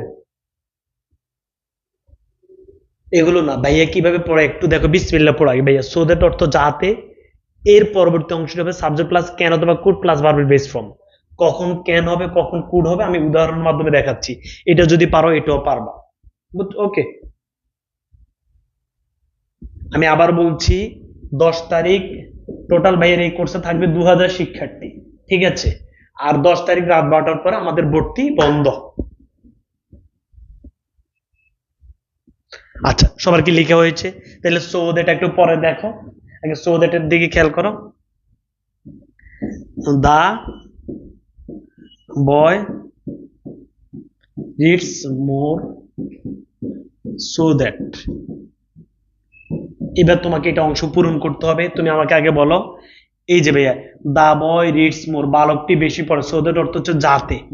তুমি এটা বুঝছো কিনা আগে 3বার পড়ো।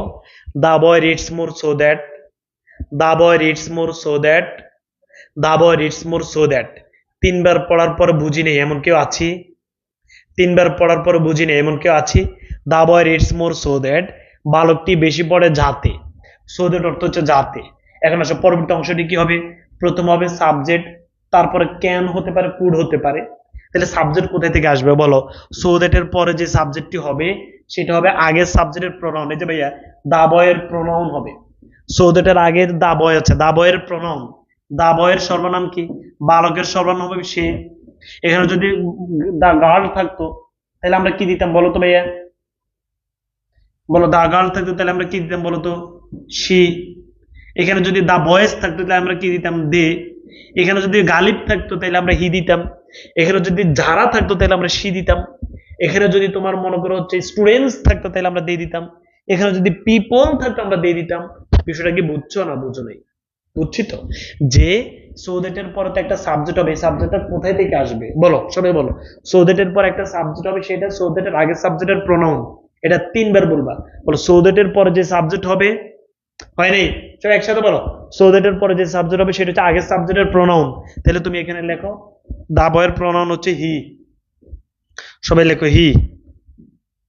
এখন আসো, এই হির পর হবে ক্যান অথবা কুড।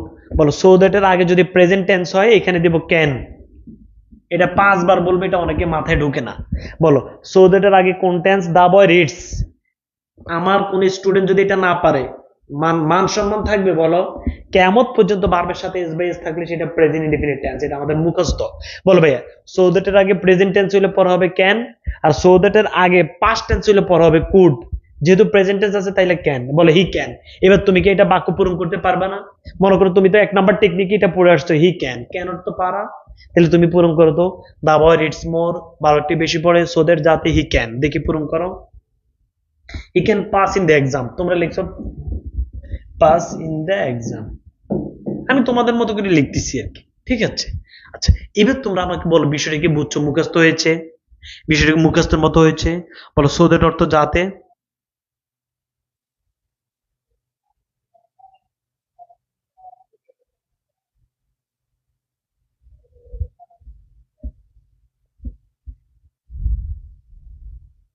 ভাই বলো ঠিক আছে?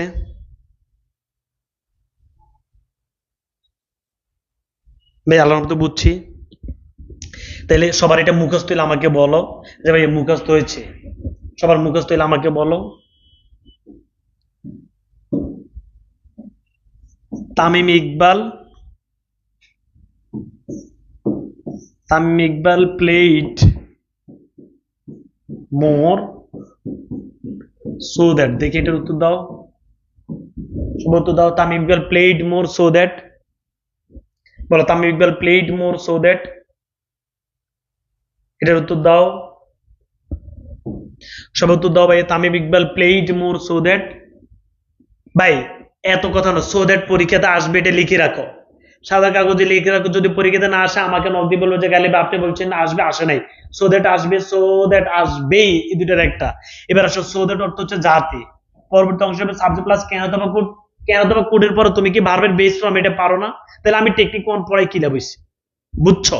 আচ্ছা, তো তুমি এখানে সাবজেক্ট দাও, এরপরে যেহেতু আগে পাস্ট টেন্স আছে তাহলে কুড দাও। He could. ক্যান যারা দিয়েছো কান ধরে দাঁড়ায় থাকো। যারা এইখানে ক্যান দিয়েছো বলো হি ক্যান, কেন হবে কুড হবে ভাই? কেন এই যাবে? সো দ্যাট আগে পাস্ট টেন্স আছে, সো দ্যাট এর আগে পাস্ট টেন্স হলে কুড হবে, এই কারণে আমি এটা লেখাইছি। বুঝছো বিষয়টি? সবাইকে বুঝছি? আচ্ছা, তোমাদের মোটামুটি সময় চলে গেছে, 1 ঘন্টা হয়ে গেছে, এরপরে লাগবে সো দ্যাট। অর্থ হচ্ছে এত যে, এত যে, পরবর্তী অংশ সাবজেক্ট প্লাস কেন তো বা কুড নট। ভাই খেয়াল করো, he is so lazy, lazy that, এই অংশটা তোমাকে পূরণ করতে হবে। খেয়াল করো, is so lazy that, is so that অর্থ হচ্ছে কি বলো? এত যে, এই এত যে মাঝখানে এটার অর্থ আসবে, লেজি অর্থ কি? অলস। বলো এত অলস যে, বলো সো দ্যাট হচ্ছে এত যে, সো এবং দ্যাটের মাঝখানে একটা শব্দ হবে, সেটার অর্থটা মাঝখানে বুঝবে আর কি, এত অলস যে। বলো he so lazy that, he so lazy that, he so lazy that, সে এত অলস যে। এবার আমরা সো দ্যাট পড়াচ্ছি, পর হবে বলো subject plus can not plus verb, এটা তো হবে, অথবা কুড নট। তাহলে এটা কোনো মানে পার্থক্য আছে বলো? সো দ্যাট হইলো ক্যান নট অথবা কুড নট, তাহলে পার্থক্য আছে? হি ক্যান, বলো ভাইয়া, হি সো লেজি দ্যাট, সে এত অলস যে। তাহলে ভাইয়া এখানে কিন্তু present tense, is present tense, তাহলে হবে he can not, he can not. ভাইয়া বলো কি হবে? He can not fast work, he can not work, সে হয়তো অলস, সে কাজ করতে পারে না। আচ্ছা দিলাম যে কাজ করতে পারে না, অলস হইতে পারে, কাজ করতে পারে না অলস যেহেতু, তাহলে ভাই হি ক্যান নট ওয়ার্ক দিয়েছো, কোনো সমস্যা নেই। এবার বিষয়টা বুঝো যে ভাই যখন দেখবে তুমি সো দ্যাট, বলো ভাই যখন দেখবে যে সো দ্যাট অর্থ হচ্ছে এত যে, বলো ভাই এত যে, আবার বলো এত যে, পরবর্তী অংশটি হবে বলো সাবজেক্ট প্লাস ক্যান নট অথবা কুড নট প্লাস ভার্ব। বুঝছো? তাহলে ক্যান নট কখন হবে? আগে প্রেজেন্ট টেন্স ছিল ক্যান নট। কুড নট কখন হবে? আগে পাস্ট টেন্স ছিল কুড নট। তাহলে তুমি বলো সো দ্যাট এবং সো দ্যাট, আমি একটু দ্রুত বলেছি, বাট সো দ্যাট এবং সো দ্যাট এটা কি বেশি কঠিন বলো? কঠিন না তো ভাইয়া। সো দ্যাট এবং সো দ্যাট একদম সহজ, প্রচুর বোর্ড প্রশ্ন পড়বা। তাহলে দেখো তো, so that subject plus can could plus verb, আর so that subject plus can not অথবা কুড নট প্লাস ভার্ব। এটার সাথে এটার পার্থক্যটা কোন জায়গায় বলো? পার্থক্যটা হচ্ছে এখানে ক্যান নট অথবা কুড নট, তাই না? আচ্ছা, এবার তুমি প্রচুর এক্সাম্পল, এই যে ভাইয়া এখানে সো দ্যাট আছে, এই যে দেখো প্রত্যেকটা বোর্ড প্রশ্ন দেখো ভাই এখানে সো দ্যাট আছে। হ্যাঁ, এই যে ভাইয়া দেখো এখানে সো দ্যাট আছে ভাইয়া, the man was so weak that, দেখছো ভাইয়া সো দ্যাট, সো দ্যাট। বুঝছো? এই যে ভাইয়া দেখো এখানে সো দ্যাট আছে, প্রত্যেকটি বোর্ড প্রশ্ন দেখাচ্ছে, এই যে ভাইয়া সো দ্যাট আছে। এই যে ভাইয়া দেখো এই সো হট দ্যাট, দেখছো সো দ্যাট আছে। এই যে দেখো এখানে সো দ্যাট আছে। তুমি যে বলো হেঁটে হেঁটে, এখানে সো দ্যাট আছে। তুমি যে বলো হাঁটি হাঁটি বলো যে তুমি ইংরেজি বুঝো না, তুমি কি জানো কমপ্লিটিং সেন্টেন্সে 10 মার্ক? সো প্রিয় শিক্ষার্থী বন্ধুরা, আমি আবারও বলছি সব কোর্স বাদ, এখন আমি আর কোনো কোর্স নিয়ে কাজ করবো না, এখন আমার একটাই কোর্স ইংরেজি। তোমরা যারা ইংরেজিতে সমস্যা আছে, যাদের রিভিশন দেওয়া প্রয়োজন, তারা দ্রুত দ্রুত, অনেকে এখনো নক দিয়ে বলো ভাইয়া মনে করেন কিছুই পারি না, ধরে নেন জিরো প্রিপারেশন। আমি তখন হোয়াটসঅ্যাপে মেসেজগুলো পড়ে আর কি করব, কষ্ট পাই যে ছোট ভাই বোনরা এখন এই অবস্থা। তো প্রিয় শিক্ষার্থী বন্ধুরা, আগামী 10 তারিখ রাত 12টা পর্যন্ত ক্লাস শুরু করে দিয়েছি। সো তোমরা দেরি করে ভর্তি হবা, নিজে পিছিয়ে যাবা। বুঝতে পেরেছো ভাইয়া আরো ক্লাস আছে, তো এখন তোমাদের আবার পরিণতি ক্লাস আছে। সো যারা মানবিকের আছে তারা পরিণতি ক্লাসটা করো, 013078385501 অথবা 01310725235। এই 35 নাম্বারে আমাকে পাবা, 35 নাম্বার হোয়াটসঅ্যাপে আমাকে নক দিও। যদি মানে অ্যাডমিনও রিপ্লাই দিতে পারে, আমি রিপ্লাই দিতে পারি, ঠিক আছে? দেখা হবে তোমাদের সবার সাথে আজকের এই ক্লাসে, মানে আগামী ক্লাসে। আজ এই পর্যন্ত, আল্লাহ হাফেজ। পেইড ব্যাচের সবাই ভর্তি হবে, আবার বলছি কেউ বাদ যাবে না, একজনও বাদ যাবে না, ঠিক আছে? তোমাদের অনেক বন্ধু বান্ধবী আছে যাদের ইংরেজিতে প্রবলেম, তাদের কাছে বলে দাও। আসসালামু আলাইকুম। এখন পরিণতি ক্লাস হবে তোমাদের।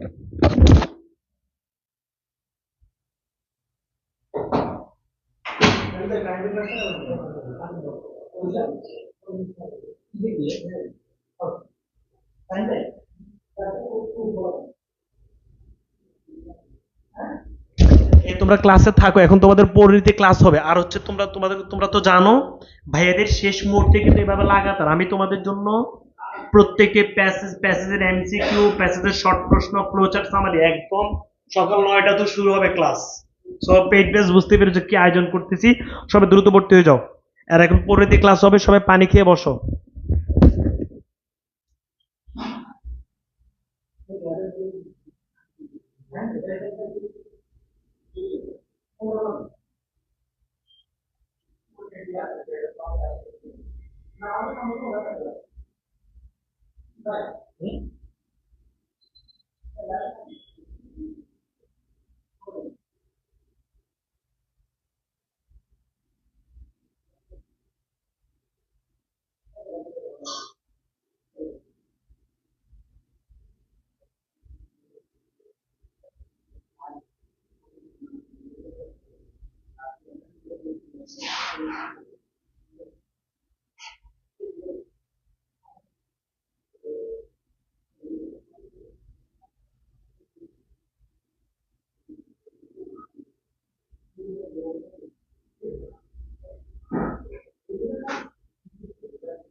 আসসালামু আলাইকুম প্রিয় শিক্ষার্থীবৃন্দ, তোমরা সবাই কেমন আছো? আশা করি আল্লাহর রহমতে সবাই ভালো আছো। ইতিমধ্যে তোমরা হচ্ছে ইংরেজির একটা ক্লাস করেছো। তো যারা মানবিক বিভাগের শিক্ষার্থী আছো তারা আরেকটা ক্লাস করে নিতে পারো। পৌরনীতি ও সুশাসনের দ্বিতীয় পত্রের সপ্তম অধ্যায়টি নিয়ে আজকে আলোচনা করব। কারণ এই চ্যাপ্টারটা খুব ইজি একটা চ্যাপ্টার এবং এটা খুব সহজে তোমরা রিভিশন করে ফেলতে পারবে আর কি। তো এই জন্য আসলে সপ্তম অধ্যায়টা নিয়ে আলোচনা করতে চাচ্ছি। তো তোমরা যাদের পৌরনীতি আছে এইচএসসি তে, তো তারা একটু ক্লাসটা শেয়ার করে দাও ফ্রেন্ডদের সাথে যাদের পৌরনীতি বিষয়টি আছে আর কি। তো আমি হচ্ছে ক্লাসটা শুরু করতে চাচ্ছি আজকে। তোমরা যদি সবাই প্রস্তুত থাকো, তোমরা আশা করি যে আচ্ছা সবাই অনেকেই সালাম দিচ্ছ। ওয়ালাইকুম আসসালাম। আমিও ভালো আছি এখন। ওকে, লোড হতে থাকুক আর তোমরা হচ্ছে ক্লাসটা শেয়ার করতে থাকো, কারণ আজকে সপ্তম অধ্যায় এটা আমি আগেও একবার ক্লাস নিয়েছি, তো আজকে আবার আরেকটা রিভিশন ক্লাস নিয়ে নিতে চাচ্ছি আর কি। ওকে, আবু রাইহান হোসেন, শুনে ভালো লাগলো যে তুমি হচ্ছে ভালো আছো। আচ্ছা, যাদের পৌরনীতি আছে তারা একটু তারা ক্লাসটা একটু শেয়ার করে দাও। আচ্ছা, এটা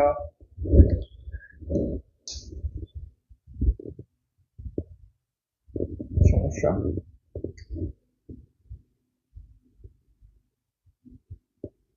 ওকে, তো আমাদের আসলে এটা চলে আসছে, তো আমরা এখন ক্লাসটা শুরু করে ফেলতে পারি।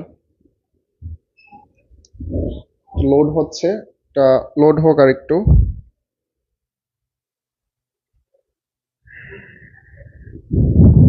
ওকে, তো তাহলে আসলে তোমাদের পড়াশোনার এখন অবস্থাটা কি?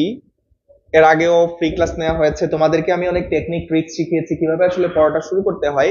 স্পেশালি মানবিকের বিষয়গুলো তুমি কিভাবে পড়বা, কোন টেকনিকে পড়বা, কোন মেথডে পড়বা, এগুলো নিয়ে কিন্তু অনেক আলোচনা করেছি।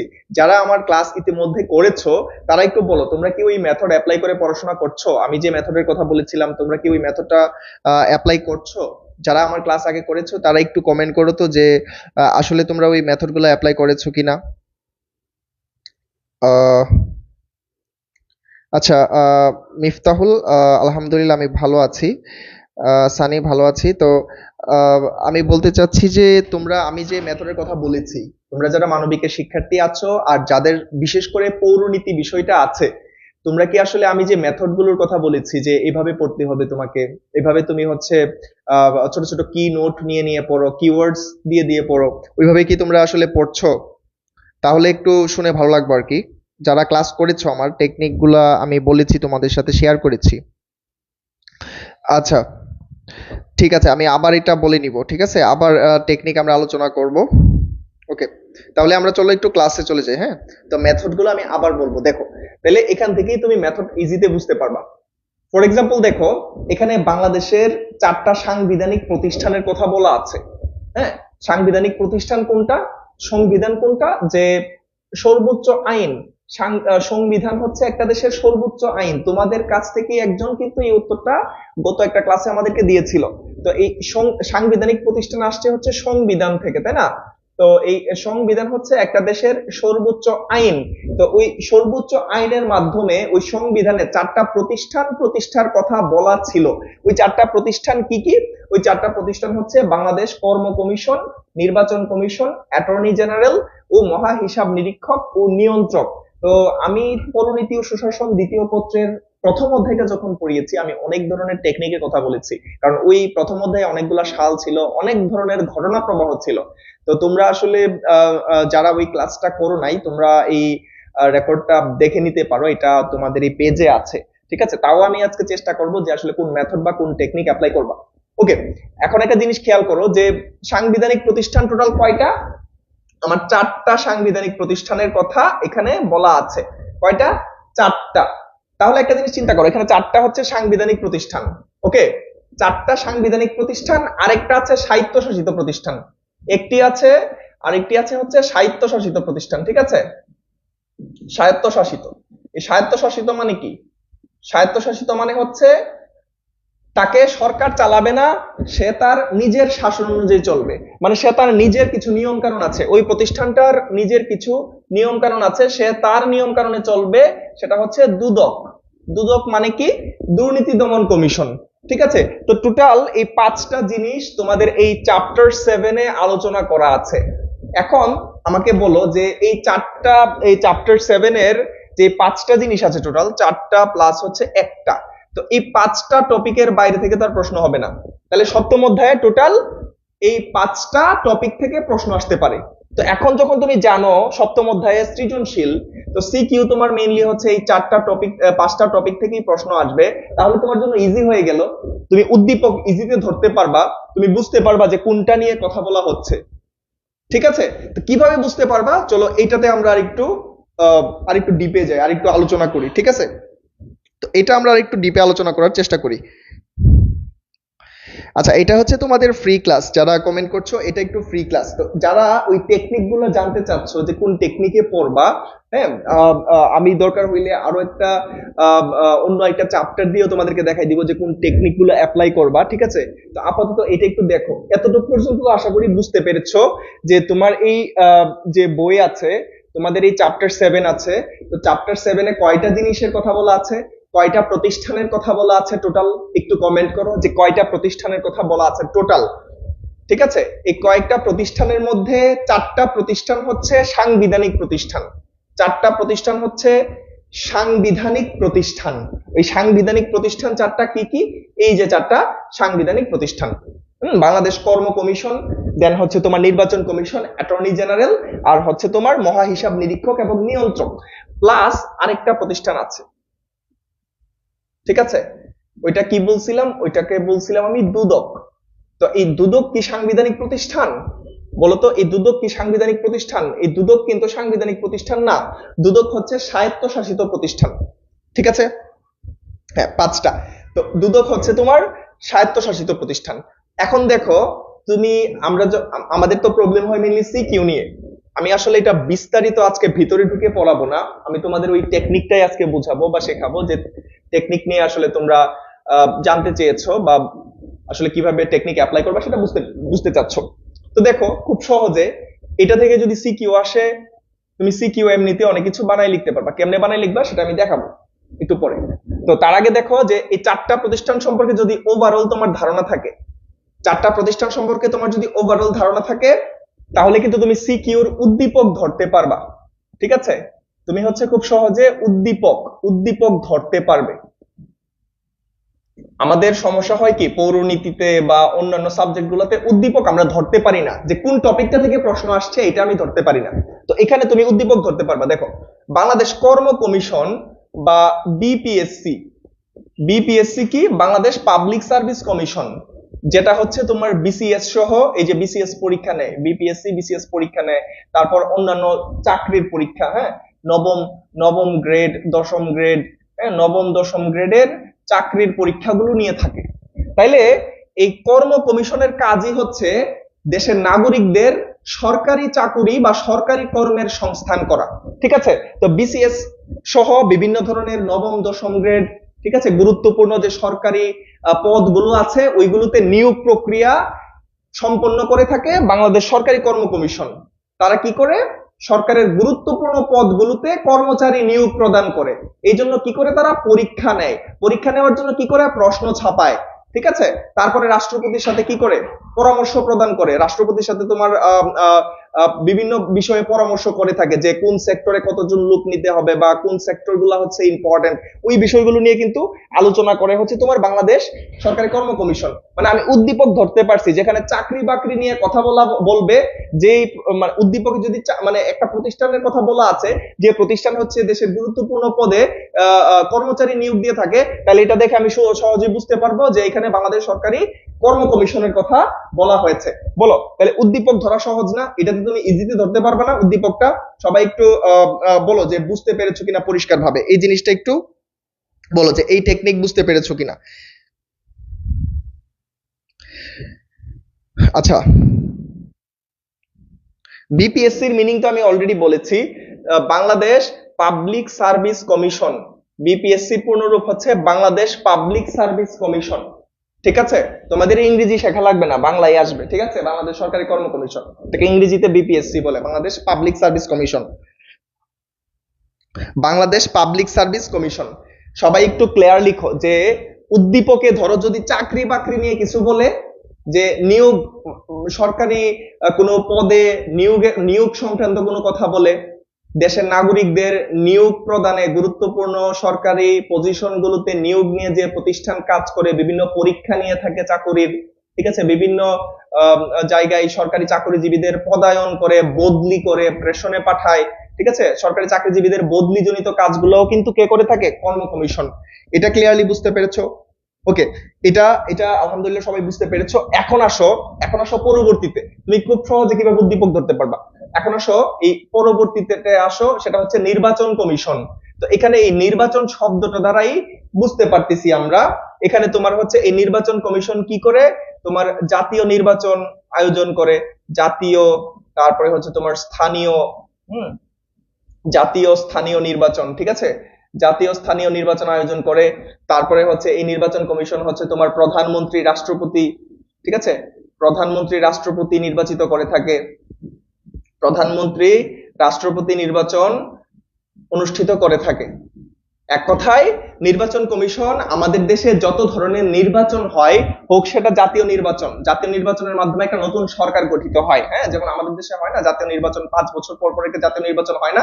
তো ওই জাতীয় নির্বাচনটা অনুষ্ঠিত করে থাকে কারা? নির্বাচন কমিশন করে থাকে। ঠিক আছে, একইভাবে স্থানীয় নির্বাচন হয়ে থাকে না, যে উপজেলা পরিষদ নির্বাচন, চেয়ারম্যান নির্বাচন, মেম্বার নির্বাচন, এই যত ধরনের নির্বাচন আছে সব নির্বাচনের কাজকর্ম করে থাকে কে? নির্বাচন কমিশন। তাদের আবার স্পেসিফিক কিছু কাজ আছে, ওই কাজগুলা কিভাবে শিখবা সেটা আমি একটু পরে আসতেছি। আগে ওভারঅল উদ্দীপক কেমনে ধরতে পারবা এই চারটা টপিক দেখে সেটা আলোচনা করছি। তাহলে বুঝতে পেরেছো, নির্বাচন কমিশন, নির্বাচন সংক্রান্ত কিছু থাকলে উদ্দীপকে তুমি বুঝতে পারবা কি নিয়ে কথা বলতেছে, নির্বাচন কমিশন নিয়ে কথা বলতেছে। বলো বিষয়টা কি ক্লিয়ার? এটা বুঝতে পেরেছো? এটা একটু কমেন্ট করো সবাই। এই চ্যাপ্টার থেকে একটাই সৃজনশীল আসতে পারে, এটা তো ছোট একটা চ্যাপ্টার, এই চ্যাপ্টার থেকে একটি সিকিউই আসতে পারে, দুইটা সিকিউ আসার সম্ভাবনা খুব কম, কারণ চ্যাপ্টারটা ছোট, ছোট চ্যাপ্টার থেকে একটা সিকিউ আসবে, ছোট চ্যাপ্টার গুলো থেকে বেসিক্যালি একটা সিকিউ আসে। তো ওই একটা সিকিউ তুমি কিভাবে কি করবা, যে সিকিউর করবা, একটা সিকিউ তুমি কিভাবে খুব ভালো করে লিখতে পারবা, কারণ এটা থেকে খুব ভালো করে লেখা ইজি, মানে এখানে তুমি প্রতিষ্ঠানগুলো সম্পর্কে খুব ভালো তোমার ধারণা থাকবে, কারণ তুমি উদ্দীপক সহজে এখান থেকে তুমি ধরতে পারবা। তাহলে 2 নাম্বারটা ধরতে পেরেছো? ওকে, তাহলে এখন আসো 3 নাম্বারে। তো 2 নাম্বারও তোমরা ধরতে পারছো, তাহলে এখন আমরা 3 নাম্বারটা নিয়ে একটু আলোচনা করি। 3 নাম্বারে কি আছে দেখো, অ্যাটর্নি জেনারেল। তো এই অ্যাটর্নি জেনারেল আসলে কে? অ্যাটর্নি জেনারেল হচ্ছে তোমার সরকারের উকিল। ঠিক আছে, সরকারের উকিল, বা আরেকটু শুদ্ধ ভাষায় যদি আমি বলি, সরকারের আইনজীবী। ঠিক আছে, আচ্ছা একটু মুছে গেছে, তাহলে আমরা বলি হচ্ছে সরকারের আইনজীবী। সরকারের আইনজীবী, সরকারের আইনজীবী বা উকিল। উকিল একই কথা, আমরা উকিল বলি না যারা কোর্টে হচ্ছে বিভিন্ন মামলা লড়ে।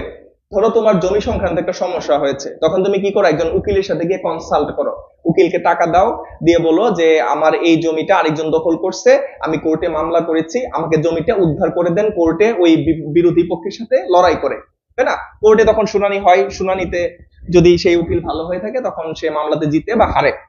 একইভাবে এরকম মানুষের পার্সোনাল প্রাইভেট উকিল যেমন থাকে, বিভিন্ন কোম্পানিতে বা প্রাইভেট উকিল থাকে, তাদের কোনো মামলা সংক্রান্ত কোনো বিষয় হলে সেই উকিলের সাথে পরামর্শ মানে নিয়ে থাকে। তো একইভাবে সরকারেরও কিছু উকিল বা আইনজীবী থাকে। সরকারের উকিলের কাজ কি দেখো, অনেক সময় তোমরা নিউজে দেখে থাকবে যে রাষ্ট্রপক্ষ মামলা করে কারো বিরুদ্ধে বা কোনো প্রতিষ্ঠানের বিরুদ্ধে বা কোনো ব্যক্তির বিরুদ্ধে, রাষ্ট্রপক্ষ বা রাষ্ট্র মামলা করে। একটা সরকার, বাংলাদেশ সরকারও কারো বিরুদ্ধে মামলা করতে পারে। ঠিক আছে, তো বাংলাদেশ সরকার যখন কারো বিরুদ্ধে মামলা করে, সেই মামলা লড়ে হচ্ছে এই অ্যাটর্নি জেনারেল এবং তার সাথে যে সহকারী অ্যাটর্নি জেনারেলরা থাকে তারা। ঠিক আছে, সরকারি মামলা কারা লড়ে? এই সরকারের আইনজীবীরা লড়ে। তো এই সরকারের আইনজীবীকেই তোমাকে এখানে টার্মিনোলজি দেওয়া হয়েছে যে অ্যাটর্নি জেনারেল। তাহলে অ্যাটর্নি জেনারেল বুঝতে পেরেছো, যখন সরকারের আইনজীবী সংক্রান্ত কোনো কথা বলা হবে উদ্দীপকে, যে রাষ্ট্রপক্ষ আরেকটা প্রতিষ্ঠানের বিরুদ্ধে মামলা করেছে, সেই মামলায় রাষ্ট্রপক্ষ বিজিত হয়েছে, বা এই টাইপের কোনো ক্লু যখন দেওয়া থাকবে উদ্দীপকে, যে রাষ্ট্রপক্ষের আইনজীবী সংক্রান্ত কোনো তথ্য যখন তোমাকে দেওয়া থাকবে, তুমি বুঝবা কাকে নিয়ে কথা বলা হচ্ছে, অ্যাটর্নি জেনারেলকে নিয়ে কথা বলা হচ্ছে। বলো এই বিষয়টা ক্লিয়ার হয়েছে কিনা? যারা ক্লাস করছো এটা আমাকে একটু বলো যে এই বিষয়টা তোমরা ক্লিয়ার হয়েছে কিনা, যে অ্যাটর্নি জেনারেলের বিষয়টা বুঝতে পেরেছো কিনা। তারপরে আমরা সর্বশেষ টপিকটাতে চলে যাব।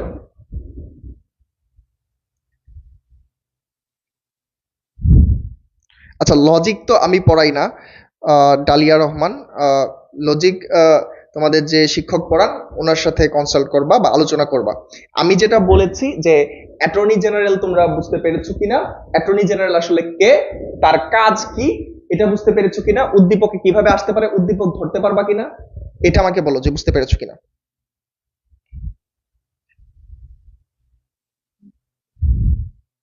আচ্ছা, অনুচ্ছেদ এখানে খুব বেশি নাই, অনুচ্ছেদ কিভাবে মনে রাখবা এই চ্যাপ্টারের, এটা আমি দেখাবো একটু পরে। ঠিক আছে, এটা আমি একটু দেখাবো। ওকে, তাহলে এটা বুঝতে পেরেছো।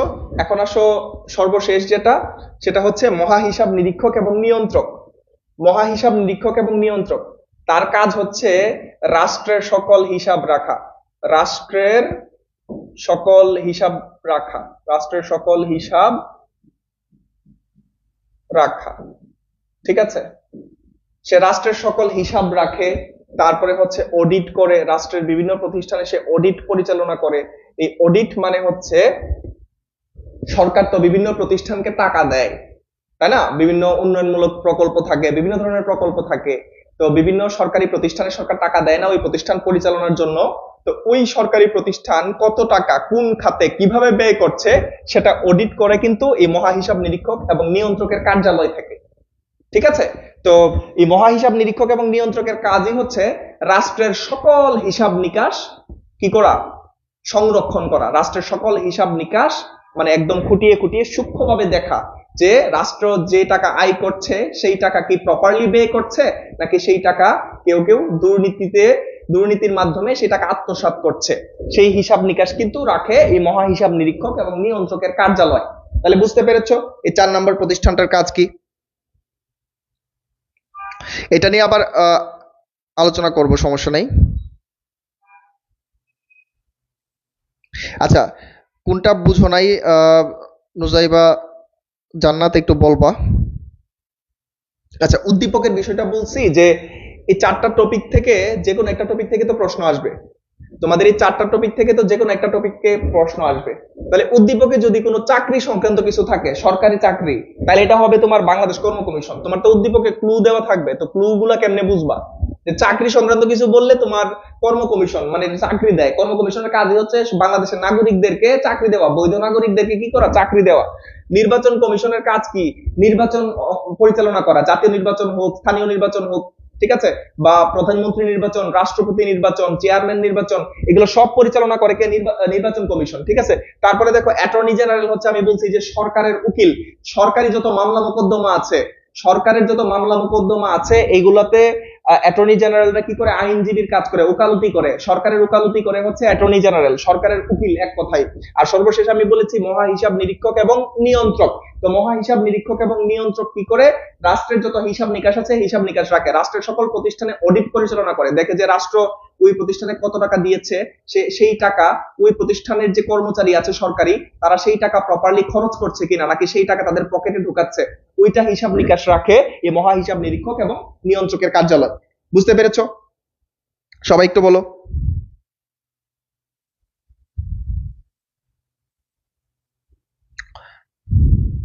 তাহলে এটা বুঝতে পেরেছো কিনা এটা সবাই একটু কমেন্ট করো। তাহলে হচ্ছে কেউ একজন বলেছিল যে তোমরা অনুচ্ছেদগুলো মনে রাখবা কিভাবে। তো এই অনুচ্ছেদ মনে রাখাও ইজি আছে, ঠিক আছে? কেমনে মনে রাখবা আমি তোমাদেরকে দেখাচ্ছি। দেখো, বাংলাদেশ সংবিধানের 137 নং অনুচ্ছেদে আছে সরকারি কর্ম কমিশন।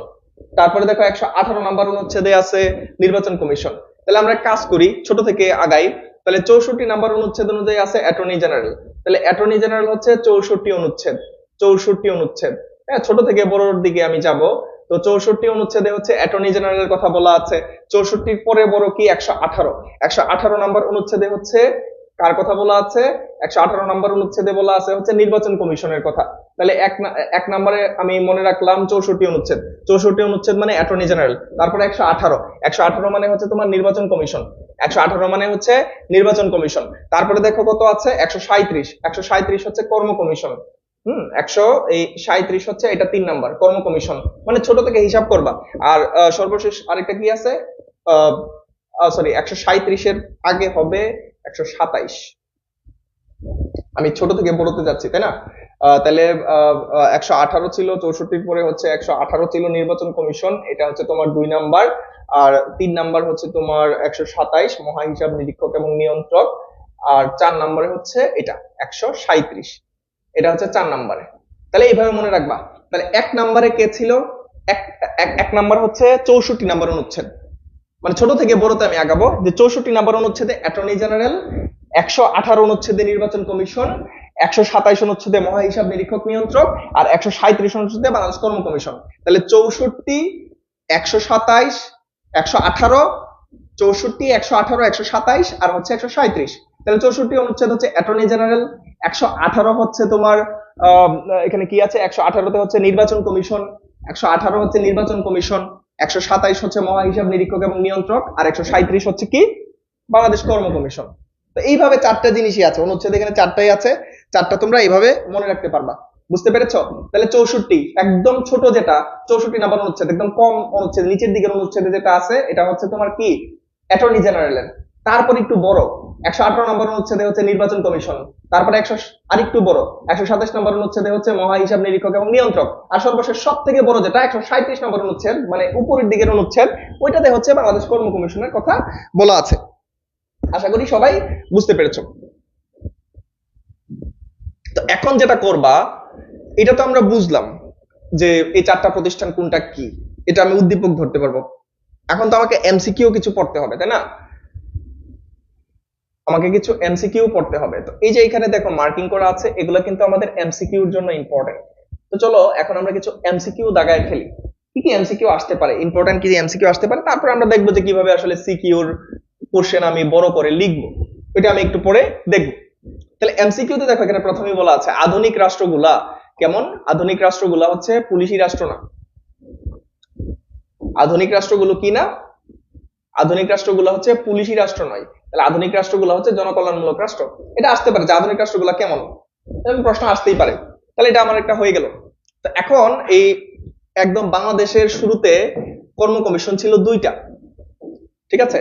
তোমার সর্বপ্রথম কর্ম কমিশন আদেশ জারি করা হয়েছিল 1972 সালের 8ই এপ্রিল।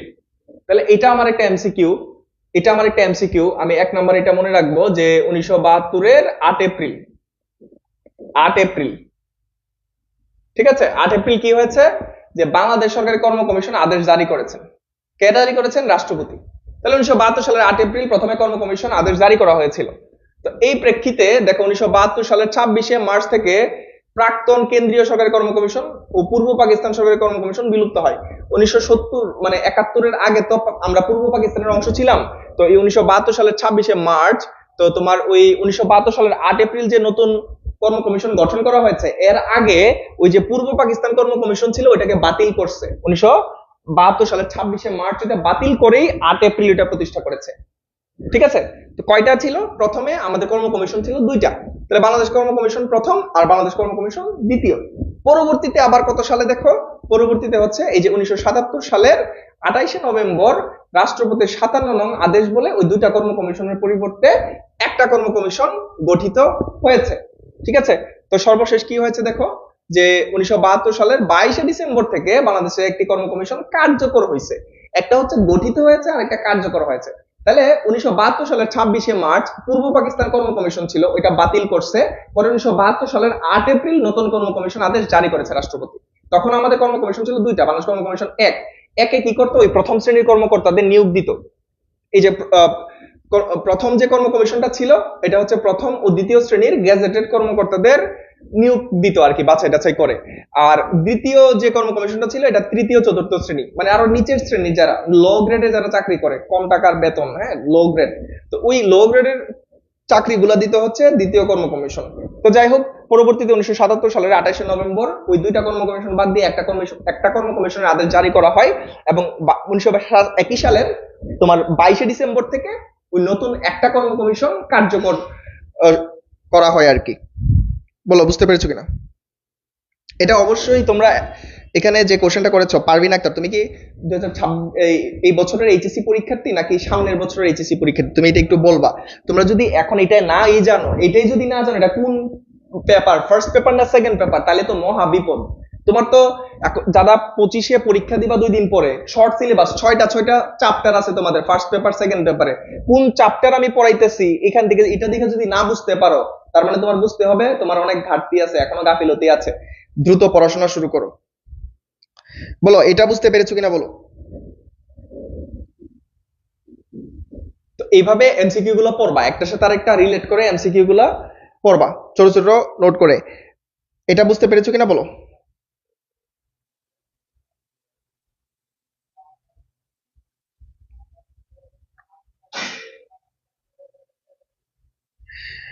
আচ্ছা, যারা 25 ব্যাচের স্টুডেন্ট আছো তারা বলো এটা কোন চ্যাপ্টার আমি পড়াচ্ছি, এবং চ্যাপ্টারটা আমি বলে দিছি কোন অধ্যায় মানে পড়াচ্ছি, আমি পেপার কোন পত্র পড়াচ্ছি, প্রথম পত্র না দ্বিতীয় পত্র, ঠিক আছে?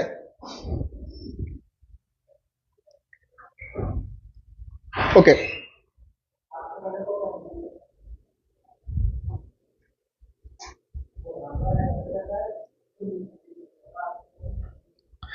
আচ্ছা, এমডি পারভেজ হাসান, সারা জীবন না পড়ে যদি লাইভ দেখে থাকো, আশা করি এটা দেখে কিছু লিখতে পারবা পরীক্ষায়, ঠিক আছে?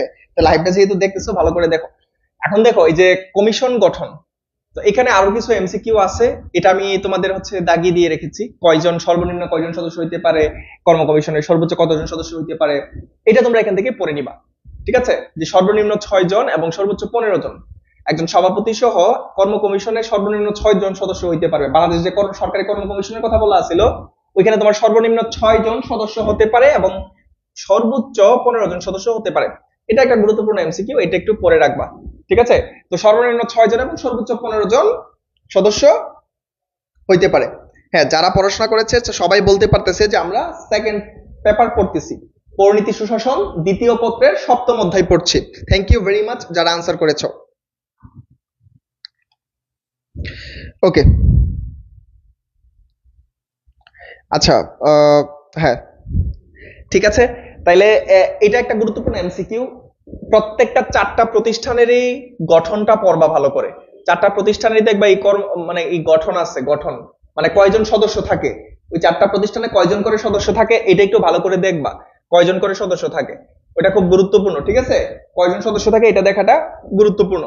তারপরে আরেকটা গুরুত্বপূর্ণ জিনিস হচ্ছে, মনে রাখবা, এটা আমি একটু বলে রাখি, এই যে আমি 4টা সাংবিধানিক প্রতিষ্ঠান নিয়ে কথা বলছি, এই 4টা সাংবিধানিক প্রতিষ্ঠানের যত সদস্য আছে সবাইকে নিয়োগ দিবেন রাষ্ট্রপতি। 4টা প্রতিষ্ঠানের সবাইকে নিয়োগ দিবেন হচ্ছে রাষ্ট্রপতি।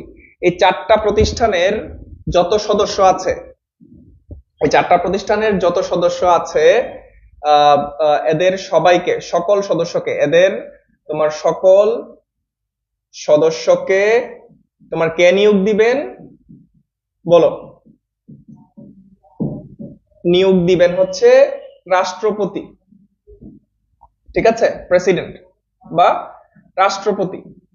তো তাদের এই কর্ম কমিশনের বা নির্বাচন কমিশন বা অ্যাটর্নি জেনারেল বা মহা হিসাব নিরীক্ষক বা নিয়ন্ত্রক, এই সবাইকে, এই প্রতিষ্ঠানে যত যত কর্মচারী আছে, এই প্রতিষ্ঠানে যতগুলা কর্মচারী আছে সবাইকে নিয়োগ দিবে রাষ্ট্রপতি।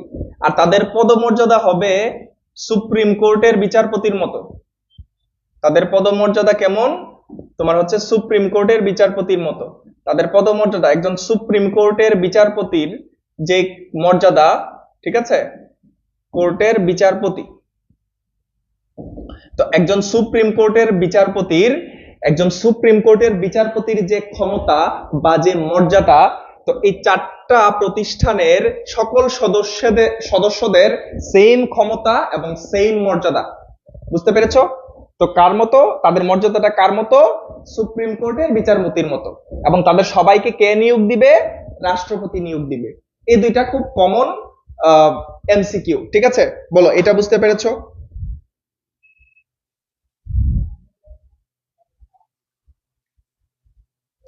বলো, এটা কি বুঝতে পেরেছো? আচ্ছা, সেকেন্ড পেপারের second chapter, Afsana Akter Farzana, second পেপারের সেকেন্ড চ্যাপ্টারটা মোস্ট প্রবাবলি আমি হচ্ছে পেইড ব্যাচে পড়াবো। ফ্রি, এখন তো আমরা ফ্রি ক্লাস নিচ্ছি, তো ফ্রি ক্লাসে আসলে এত সময় নাই, ওই চ্যাপ্টারটা অনেক বড়, পুরো চ্যাপ্টারটা শেষ করা, ঠিক আছে? হোপফুলি তুমি ওই পেইড ব্যাচে এনরোল করা আছো। এটা আমরা ক্লাস নিব, সমস্যা নেই। এখন আমাকে বলো যে এটা বুঝতে পেরেছো। এগুলো হচ্ছে 4টা প্রতিষ্ঠান যত সদস্য আছে সবাইকে রাষ্ট্রপতি নিয়োগ দিবেন, আর সবার পদমর্যাদা হবে সুপ্রিম কোর্টের বিচারপতির মতো। এই হচ্ছে কমন জিনিস। এখন কথা হচ্ছে যে তুমি সৃজনশীলের তথ্য কোত্থেকে পাবা? এখানে আসো। তো এখানে তুমি তথ্য কিভাবে পাবা এটা দেখো। সৃজনশীলে তো লিখতে হবে, কিছু কিছু ইনফরমেশন দিতে হবে। ইনফরমেশন গুলো কোত্থেকে পাবা? এইভাবে তুমি এটা পয়েন্ট লিখবা যে বাংলাদেশ সরকারি কর্ম কমিশনের কার্যাবলী, তো আসতে পারে কার্যাবলী নিয়ে, কাজ নিয়ে, প্রত্যেকটা প্রতিষ্ঠানের কাজ নিয়ে আসবে প্রশ্ন। এই কাজ নিয়ে প্রশ্ন আসবে তোমার গরুর গতে, ঠিক আছে? গরুর গতে অথবা ঘোড়ার গতে আসতে পারে, বাট ম্যাক্সিমাম কাজ নিয়ে প্রশ্ন আসবে হচ্ছে গরুর গতে। বলবে যে উদ্দীপকে যে প্রতিষ্ঠান নিয়ে কথা বলা আছে তার কার্যাবলী কি কি, বা তার কার্যক্রমগুলো বিশ্লেষণ করো, বা উক্ত প্রতিষ্ঠানের কার্যাবলীগুলো ব্যাখ্যা করো, আলোচনা করো। এই টাইপের প্রশ্ন থাকতে পারে গতে। তখন তুমি কি করবা, তুমি জাস্ট এখান থেকে পয়েন্টগুলো মুখস্থ করবা যে নিয়োগের উদ্দেশ্যে পরীক্ষা পরিচালনা, ওরা প্রার্থীদের কি করে যে বাছাই করে, লিখিত পরীক্ষা নেয়, মৌখিক পরীক্ষা নেয়, ডাক্তারি পরীক্ষা নেয়, পুলিশি তদন্ত করে, এগুলো তোমরা জানো সব, এগুলো একদম ইজি, এগুলো তোমরা জানো কি কি করে। তাহলে কি করবে যে নিয়োগের উদ্দেশ্যে পরীক্ষা পরিচালনা করবে, তারা নিয়োগের উদ্দেশ্যে পরীক্ষা নিবে, ঠিক আছে। তো এই কর্ম কমিশনের একটা কাজ হচ্ছে তারা নিয়োগের উদ্দেশ্যে পরীক্ষা নিবে, তারা হচ্ছে রাষ্ট্রপতিকে পরামর্শ দিবে। এই সরকারি কর্ম কমিশনের যে সদস্যরা আছে তারা হচ্ছে রাষ্ট্রপতিকে পরামর্শ দিবে। তাহলে একটা হচ্ছে নিয়োগের উদ্দেশ্যে পরীক্ষা পরিচালনা করবে, লিখিত পরীক্ষা প্রথমে কি প্রিলিমিনারি পরীক্ষা নিবে, লিখিত পরীক্ষা নিবে, মৌখিক পরীক্ষা নিবে, মেডিকেল টেস্ট নিবে, পুলিশি তদন্ত করবে। এগুলো হচ্ছে তোমার নিয়োগের উদ্দেশ্যে যে পরীক্ষা পরিচালনা করা সেটা। এখন আসো যে পরামর্শ প্রদান, তারা রাষ্ট্রপতিকে বিভিন্ন বিষয়ে পরামর্শ প্রদান করবেন। এখানে কি কি বিষয় বলা আছে, আলোচনা করা আছে, এটা তোমরা আরো বিস্তারিত তথ্যের জন্য এটা পড়ে নিবা। তো পরামর্শ প্রদান করবে অবশ্যই রাষ্ট্রপতিকে। তারপরে আর কি কি আছে দেখো, বার্ষিক রিপোর্ট প্রদান, যে এই বছর কতজনকে নিয়োগ দেওয়া হয়েছে, কতজনকে বদলি করা হয়েছে, ঠিক আছে, আরো কতজনকে সামনে নিয়োগ দেওয়া হবে, এই সংক্রান্ত বার্ষিক রিপোর্ট প্রদান করে। একইভাবে পদোন্নতি, বদলি ও প্রেষণে নিয়োগ করে থাকে। পদোন্নতি মানে কি, সরকারি কর্মচারীদের পদোন্নতি হয় না, ধরো সহকারী পরিচালক থেকে পরিচালক হয় বা তারপরে আরো উপরের পদে যায়, তাই না? তো এরকম পদোন্নতি বা এক জায়গা থেকে আরেক জায়গায় যে বদলি করে না সরকারি কর্মচারীদের, এই কাজগুলো করা হয়ে থাকে কর্ম কমিশনের থ্রুতে। এই কাজগুলো করে কর্ম কমিশনের সদস্যরা, ঠিক আছে। তারপরে আরো অন্যান্য কার্যাবলী আছে। ওকে, তো এই অন্যান্য কার্যাবলী এখানে তোমরা দেখে নিবা, আরো কিছু বেশ কিছু কার্যাবলী তারা পরিচালনা করে থাকে। এখন দেখো এই যে একটা পয়েন্ট এখানে আছে যে কর্ম কমিশনের স্বাতন্ত্র্য, নিরপেক্ষতা, গোপনীয়তা, দক্ষতা ও সততা বজায় রাখা কতটা গুরুত্বপূর্ণ, বজায় রাখা কতটা গুরুত্বপূর্ণ আলোচনা করো। এই পয়েন্ট থেকে তোমার ঘ নাম্বারে প্রশ্ন আসবে, মানে ঘোড়ার ঘতে প্রশ্ন আসবে। এই যে এই ঘোড়ার ঘতে প্রশ্ন আসবে এই জায়গা থেকে, যে উদ্দীপকে যে প্রতিষ্ঠানটির কথা বলা হয়েছে সেই প্রতিষ্ঠানের সততা বা গোপনীয়তা বজায় রাখা কতটা গুরুত্বপূর্ণ একটা রাষ্ট্রের গুরুত্বপূর্ণ পদগুলোতে উপযুক্ত প্রার্থী নিয়োগ প্রদানের ক্ষেত্রে। বা এরকম আসতে পারে যে উদ্দীপকে যে প্রতিষ্ঠানের কথা বলা আছে সেই প্রতিষ্ঠানটি কতটা গুরুত্ব বহন করে নৈতিকভাবে বা কি বলে যে নিরপেক্ষভাবে একজন যোগ্য প্রার্থী গুরুত্বপূর্ণ সরকারি পদে নিয়োগের ক্ষেত্রে। কথা বুঝতে পেরেছো? তো তখন তোমাকে এই বিষয়গুলো নিয়ে আলোচনা করতে হবে, যে উক্ত প্রতিষ্ঠানের স্বাতন্ত্র্য থাকতে হবে। স্বাতন্ত্র্য মানে হচ্ছে প্রধানমন্ত্রী এসে বলতে পারবে না যে এই লোকটা আমার, ওই লোকটাকে এই পদে নিয়োগ দিয়ে দেন, এটা করা যাবে না। অবশ্যই সবাই যেন বৈষম্যের শিকার না হয়, পরীক্ষার থ্রুতে পরীক্ষায় পাশ করলেই যেন সে নিয়োগ পায়, টাকা দিয়ে যেন পরীক্ষা পাশ করতে না পারে। তো এই ধরনের বিষয়গুলো এইখানে চলে আসবে, এগুলা দেখবা যে মেইনলি ঘতে আসবে। বলো এই বিষয়টা বুঝতে পেরেছো?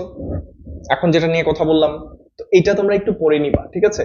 যেখানে স্বাতন্ত্র্য থাকা দরকার, নিরপেক্ষতা থাকতে হবে, ঠিক আছে। পক্ষপাত দুষ্ট হইলে তো বৈষম্য বিরোধী কোনো নিয়োগ প্রক্রিয়া অবলম্বন করা সম্ভব হবে না। তো একইভাবে দেখো গোপনীয়তা রাখতে হবে, প্রশ্নপত্র ফাঁস হয়ে যায় না সরকারি চাকরির, তো এই প্রশ্নপত্র যেন ফাঁস না হয় এই জন্য গোপনীয়তা বজায় রাখাটা ইম্পর্টেন্ট। একইভাবে দক্ষতা ও সততা বজায় রাখাটাও কি ইম্পর্টেন্ট। বলো বুঝতে পেরেছো বিষয়টা? ওকে, সো আমার মনে হয় যে এই চ্যাপ্টারটা থেকে সবাই খুব চমৎকার কোশ্চেন আনসার করতে পারবা, ঠিক আছে। তো আমি ওইভাবেই চেষ্টা করছি পড়ানোর। এখন আসো নির্বাচন কমিশন। নির্বাচন কমিশন নিয়ে একটু আলোচনা করি। তাদের কাজই তো হচ্ছে নির্বাচন পরিচালনা করা। দেখো রাষ্ট্রপতির নির্বাচন, সংসদ নির্বাচন, উপজেলা নির্বাচন ইত্যাদি বিভিন্ন ধরনের নির্বাচন এই নির্বাচন কমিশন কিন্তু পরিচালনা করে থাকে। তো আমার এখন দেখা দরকার নির্বাচন কমিশনের কয়জন সদস্য থাকে। তো দেখো নির্বাচন কমিশনের হচ্ছে একজন প্রধান নির্বাচন কমিশনার থাকবে, একজন থাকবে প্রধান নির্বাচন কমিশনার আর অনধিক 4 জন কমিশনার, তাহলে এখানে টোটাল 5 জন সদস্য থাকবে।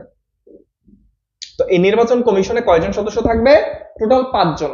এর মধ্যে একজন হচ্ছে প্রধান নির্বাচন কমিশনার, একজন কি প্রধান নির্বাচন কমিশনার, আর 4 জন হচ্ছে তোমার সদস্য, টোটাল হচ্ছে 5 জন। ওকে, এখানে নির্বাচন কমিশনের গঠনটা হচ্ছে টোটাল 5 জন সদস্য থাকবে। আর আমরা যে একটু আগে পড়ে আসছি বাংলাদেশ সরকারি কর্ম কমিশন, ওইখানে কতজন সদস্য, সর্বনিম্ন কত, সর্বোচ্চ কত, মনে আছে? ওইটা মনে আছে কিনা বলো? একটার সাথে এই চ্যাপ্টার ধরো তুমি একটা টপিক পড়ে ফেলছো, পড়ে এখন আরেকটা টপিক পড়তেছো, তো এটা যখন পড়বা আগের টপিকটা একটু মেমোরাইজ করার চেষ্টা করবা, যে আরে এখানে তো তাইলে এক প্রধান নির্বাচন কমিশনার একজন আর অনধিক 4 জন কমিশনার, মানে টোটাল 5 জন সদস্য। তার মানে আমি আর আগের টপিকটা যে পড়ে আসছি ওইটাতে যেন কয়জন সদস্য ছিল? ও আচ্ছা, ওইটাতে হচ্ছে সর্বনিম্ন ছিল 6 জন থেকে সর্বোচ্চ 15 জন। ঠিক আছে, এর আগের যে টপিকটা পড়েছি ওইখানে সর্বনিম্ন 6 জন থেকে সর্বোচ্চ 15 জন সদস্য নিয়ে গঠন করা যাবে বাংলাদেশ সরকারি কর্ম কমিশন। তো একটু রিলেট করে পড়বা। ওকে, এই এটা কে বলছো? আচ্ছা, মিফতাহুল। মিফতাহুল, তুমি যেটা বলেছো এটা কিন্তু সর্বনিম্নটা বলেছো, সর্বনিম্ন 6 জন এবং সর্বোচ্চ হচ্ছে তোমার 15 জন। এটা মনে রাখবে, একটু রিলেট করে পড়বা, দেখবা মনে থাকবে। হ্যাঁ, একটা পড়ে আসছো, ভাবছো মানে এটা পড়ে আসছো মানে চলে গেছো তাই না, এটা মাথায় আছে কিনা একটু মানে বাজায় দেখতে হবে, ঠিক আছে, যে এটা আমি পারছি কিনা। তো এই জন্য ওই পরেরটা যখন শুরু করবা, তুমি যখন নেক্সট একটা টপিক পড়া শুরু করবা আগেরটা পারতেছো কিনা এটা দেখবা। তাহলে এর আগেরটাতে ছিল সর্বনিম্ন 6 জন এবং সর্বোচ্চ 15 জন সদস্য। তো নির্বাচন কমিশনের পদের মেয়াদ হবে 5 বছর। তো অ্যাটর্নি জেনারেলের ওইখানে পদের মেয়াদ কত ছিল এটা দেখে নিবা। তাদের হচ্ছে কি বলে, অ্যাটর্নি নির্বাচন কমিশন, নির্বাচন কমিশন বলতেছি, পাবলিক সার্ভিস কমিশন বা সরকারি কর্ম কমিশন, ওইখানেও কিন্তু 5 বছর ছিল এবং 65 বছর পর্যন্ত চাকরি করতে পারতো সবাই। তো ওইটা আলোচনা করা আছে, এটা দেখবা। যাই হোক, এখন আসো এই নির্বাচন কমিশনের দায়িত্ব ও কার্যাবলী, যেটা থেকে তুমি সিকিউ লিখবা। হ্যাঁ, এই দায়িত্ব কার্যাবলী থেকে তুমি গ নাম্বার প্রশ্ন লিখবা।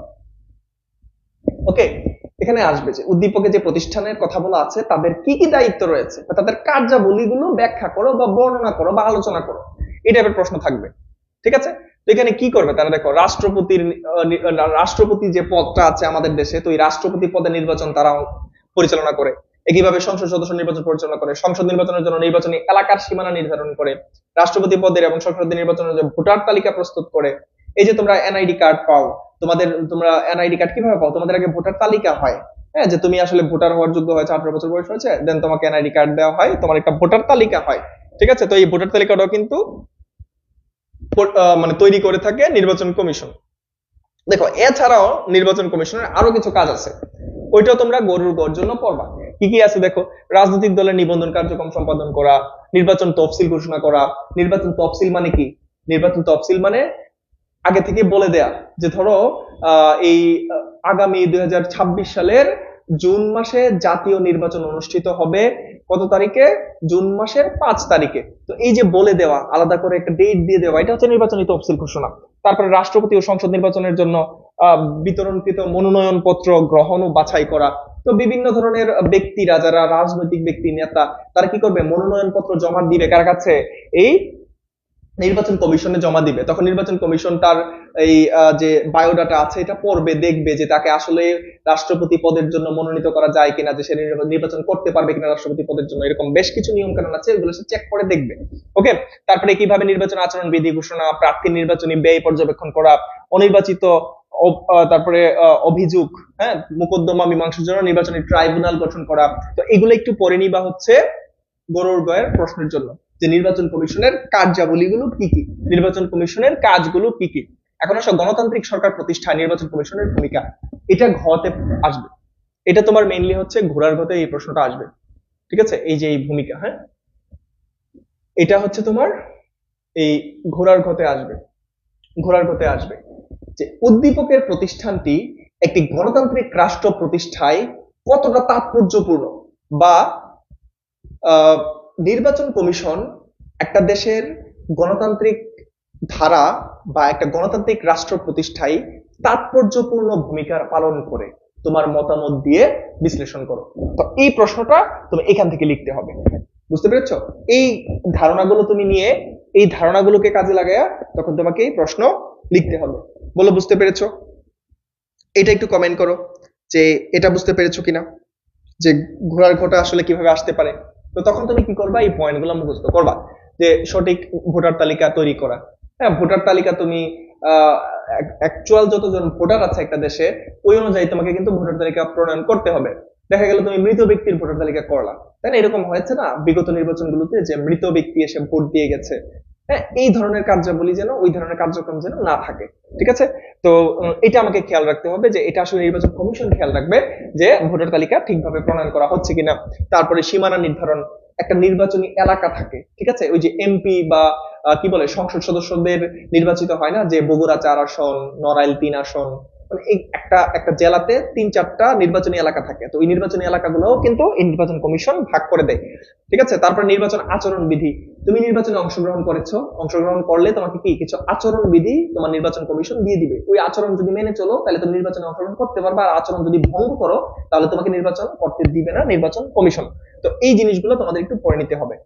ওকে, যে কি কি করা যাবে, কি কি করা যাবে না, মানে নির্বাচনী আচরণ বিধি নিয়ন্ত্রণ করে দিবে, আইন শৃঙ্খলা নিয়ন্ত্রণের ক্ষেত্রে কাজ করবে, অবাধ সুষ্ঠু নিরপেক্ষ নির্বাচন অনুষ্ঠান করবে এবং অবশ্যই সঠিক ফলাফল প্রদান করবে। ওকে, তো হোপফুলি এটা নির্বাচন কমিশনের কাজগুলো তোমরা বুঝতে পেরেছো।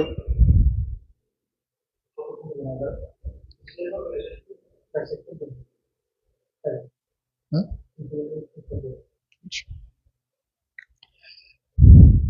তো একইভাবে তোমরা যে কাজটা করবা যে, আচ্ছা, গণতান্ত্রিক সরকার, গণতান্ত্রিক সরকার বলতে কি বোঝায়?